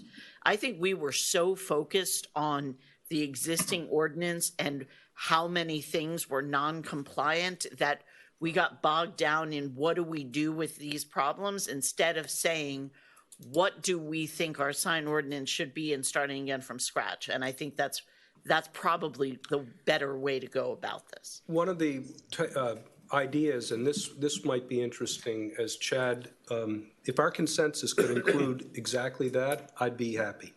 But one of the ideas that Allison made me think of a moment ago that we stalled out on was to try to adapt something like a form-based code overlay. I use that expression, although it's not exactly that. But it was to depict graphically, for this center, for that center, for this center, what appropriate signage would look like. Didn't get to the churches, didn't get to the condos, but that was the idea for the commercial district. And maybe there's some merit in that approach. Former council member Esteves? I just briefly, the reason that have not been providing, we have not provided to you the design and everything else that is here that the village have received is because in 1996, this is the document signed by Mr. Bob Bristol as the president of the square, the village approved this sign that, I don't know if he prepared or who prepared it. Doesn't make sense for the square. And the sign is approved by the village to be installed in the colonnade, okay? But this sign that is approved by the village and was filed and accepted on the village doesn't fit the shopping center and the colonnade because of the shape of the colonnade. During that process, I came to the village because a lot of the new businesses there, they want to put a sign. And there are a lot of existing signs there with electricity, okay? So that's where we encountered the problem in July 2020. So there are 2 years that we have been trying to work with this.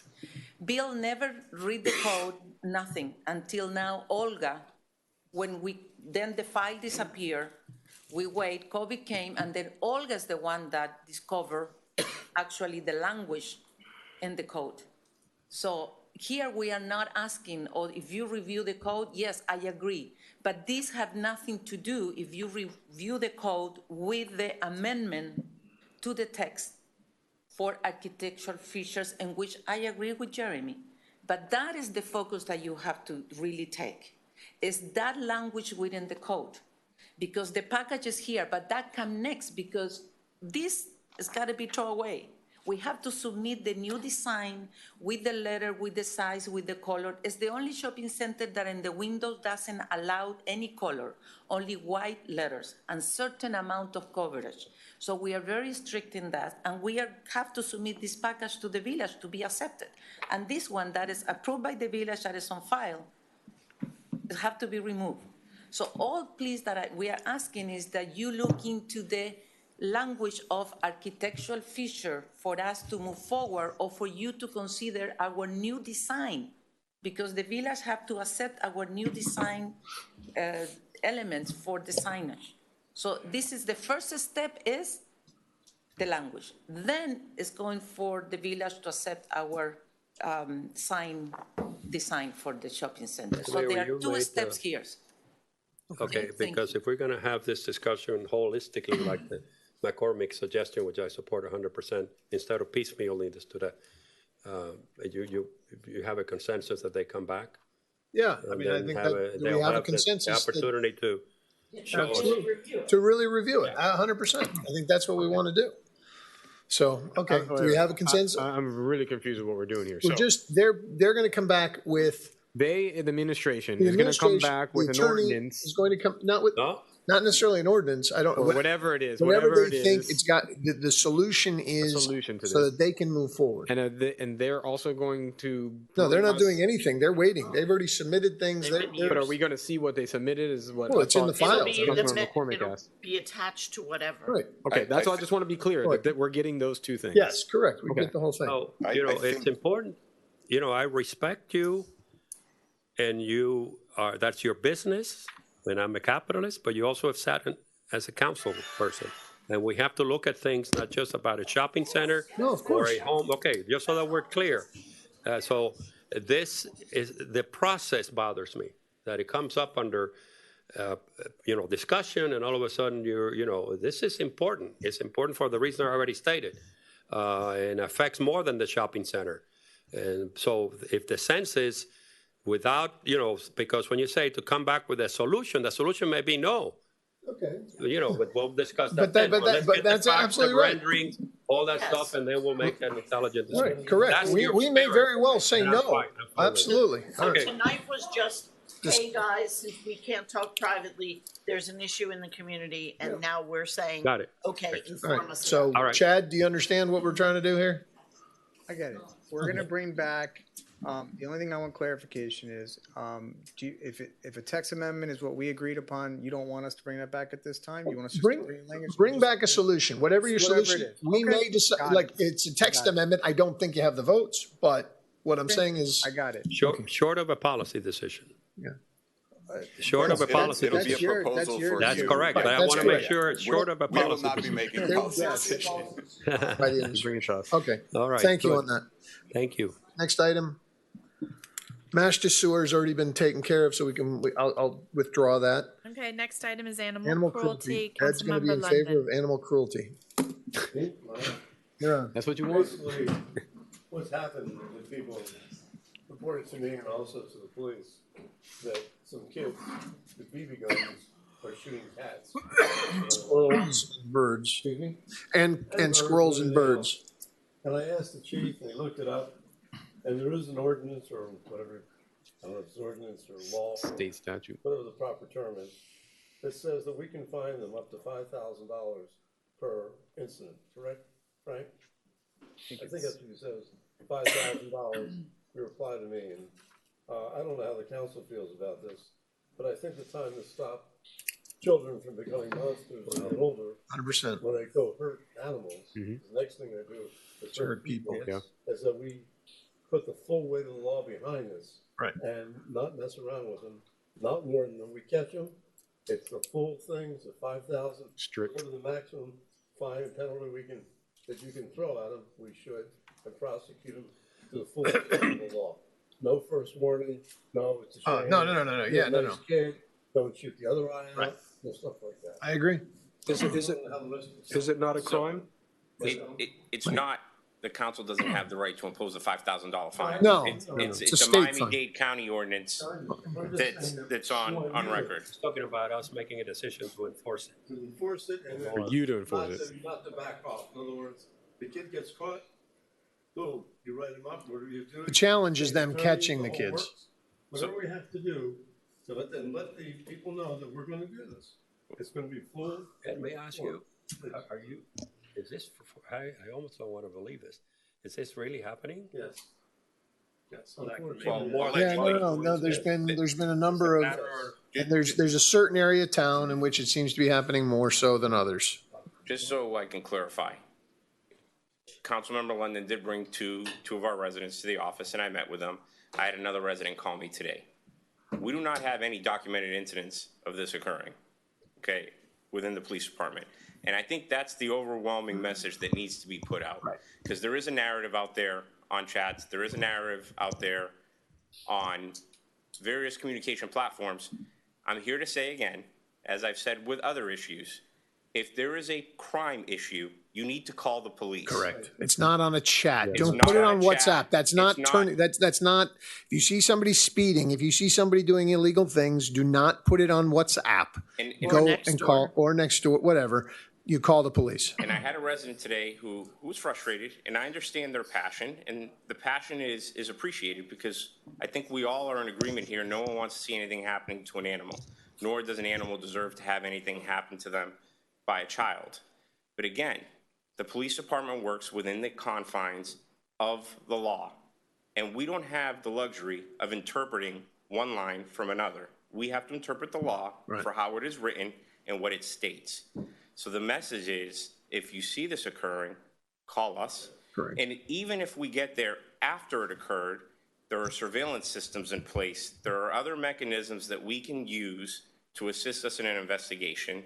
And if it is occurring, we are going to do everything we can in our power to make it stop and to educate the community and the public if this is in fact occurring. Right. If there is a law on the books, I sent it to Councilmember London. I know I spoke to you, Mayor, on it about the side. And I've already spoken to my command staff about it today because we spoke after the resident and I spoke on the phone. We're aware of it, but as I said, we don't have a documented incident that's occurred recently. Understood. But I think I don't know what London, I think it's outrageous that this is happening. The message has to be out as per my previous in plain English, simple short sentences that we're all those caveats, the law and the 5,000, that's too much information. We're on the lookout, and that I think needs to come out as a policy. I know that it's another he's got it. burden on you. You already, and perhaps you can even be proactive if you get the sense of urgency of this council, because sometimes you could actually, that's part of the skills of policing. After all, the major role of policing is prevention, not solving a crime. It's to try to stop it before it becomes a crime. So I was not aware of it, and this is part of it. It all fits. It all fits. It's like a. So I just wanted to. No, I agree. We all, do we have consensus? Do we have consensus to That we don't go ahead. get it done? Just give warnings. Yes. If they do this. No, we this turn is, it yeah, to this is whatever- not you're poor, I whatever agree. evidence you have. Yes. And then assist in the prosecution. Yeah, this is not Anyway, riding in put a it out on golf your cart. This is not, this is beyond that. Yeah, I think that, I just wanted to add that there's, it worries me that kids are running around with BB guns. I mean, everything's close to a school, and with the things that are going on today, I mean, that could be mistaken, and there could be serious consequences too. So, I mean, we have to be careful with kids running around with BB guns That too. was, Rules on BB guns. yeah, well, the rule on BB gun, you can have a BB gun. You can have a BB gun, you can't discharge it on an animal. Correct. It does violate the But ordinance. he's worried about people running around with them, and they are allowed to run around with them. And I understand, I But can we had an assure you. incident already with Yeah, a with BB the gun and the iguana. school being shut down, and that could have turned into a I very was shooting iguanas, right? a very bad incident. That was not a good incident. This is I not can a good assure you, recipe. though, that since I've been here, there has not been a BB gun incident. We had a spike with the Orby guns, which has seemed to have subsided. Right. So No, we're aware of it. I will reiterate it to the staff, the council's concerns. I share the same concerns. Of course. And I can assure you, if we do encounter this, we're not going to take it lightly. We're going to go the full extent of the ordinance and what we can do within our law enforcement powers. Excellent. Appreciate it. Thank you. Thank you. One last thing, the clerk has an announcement. There's a clean campaign class next Thursday at 6 p.m. It's a 2-hour seminar, and it's sponsored with representatives from the Ethics Commission and the Elections Department. And any candidates or interested residents for candidates may want to come Right, to so the if you're running for office or thinking about running for office, and you don't have experience, and even if you do have experience with, because there are things that, reporting and all sorts of things, it's difficult, so it's better to be informed. Forearmed is forewarned, so I advocate anybody, it's the Thursday, the 23rd? Next Thursday, the Okay, 23rd so at 6 people are running, p.m. it'd be great to have people come out Here. in the council chambers. All right, motion to adjourn. Second. Good night, all.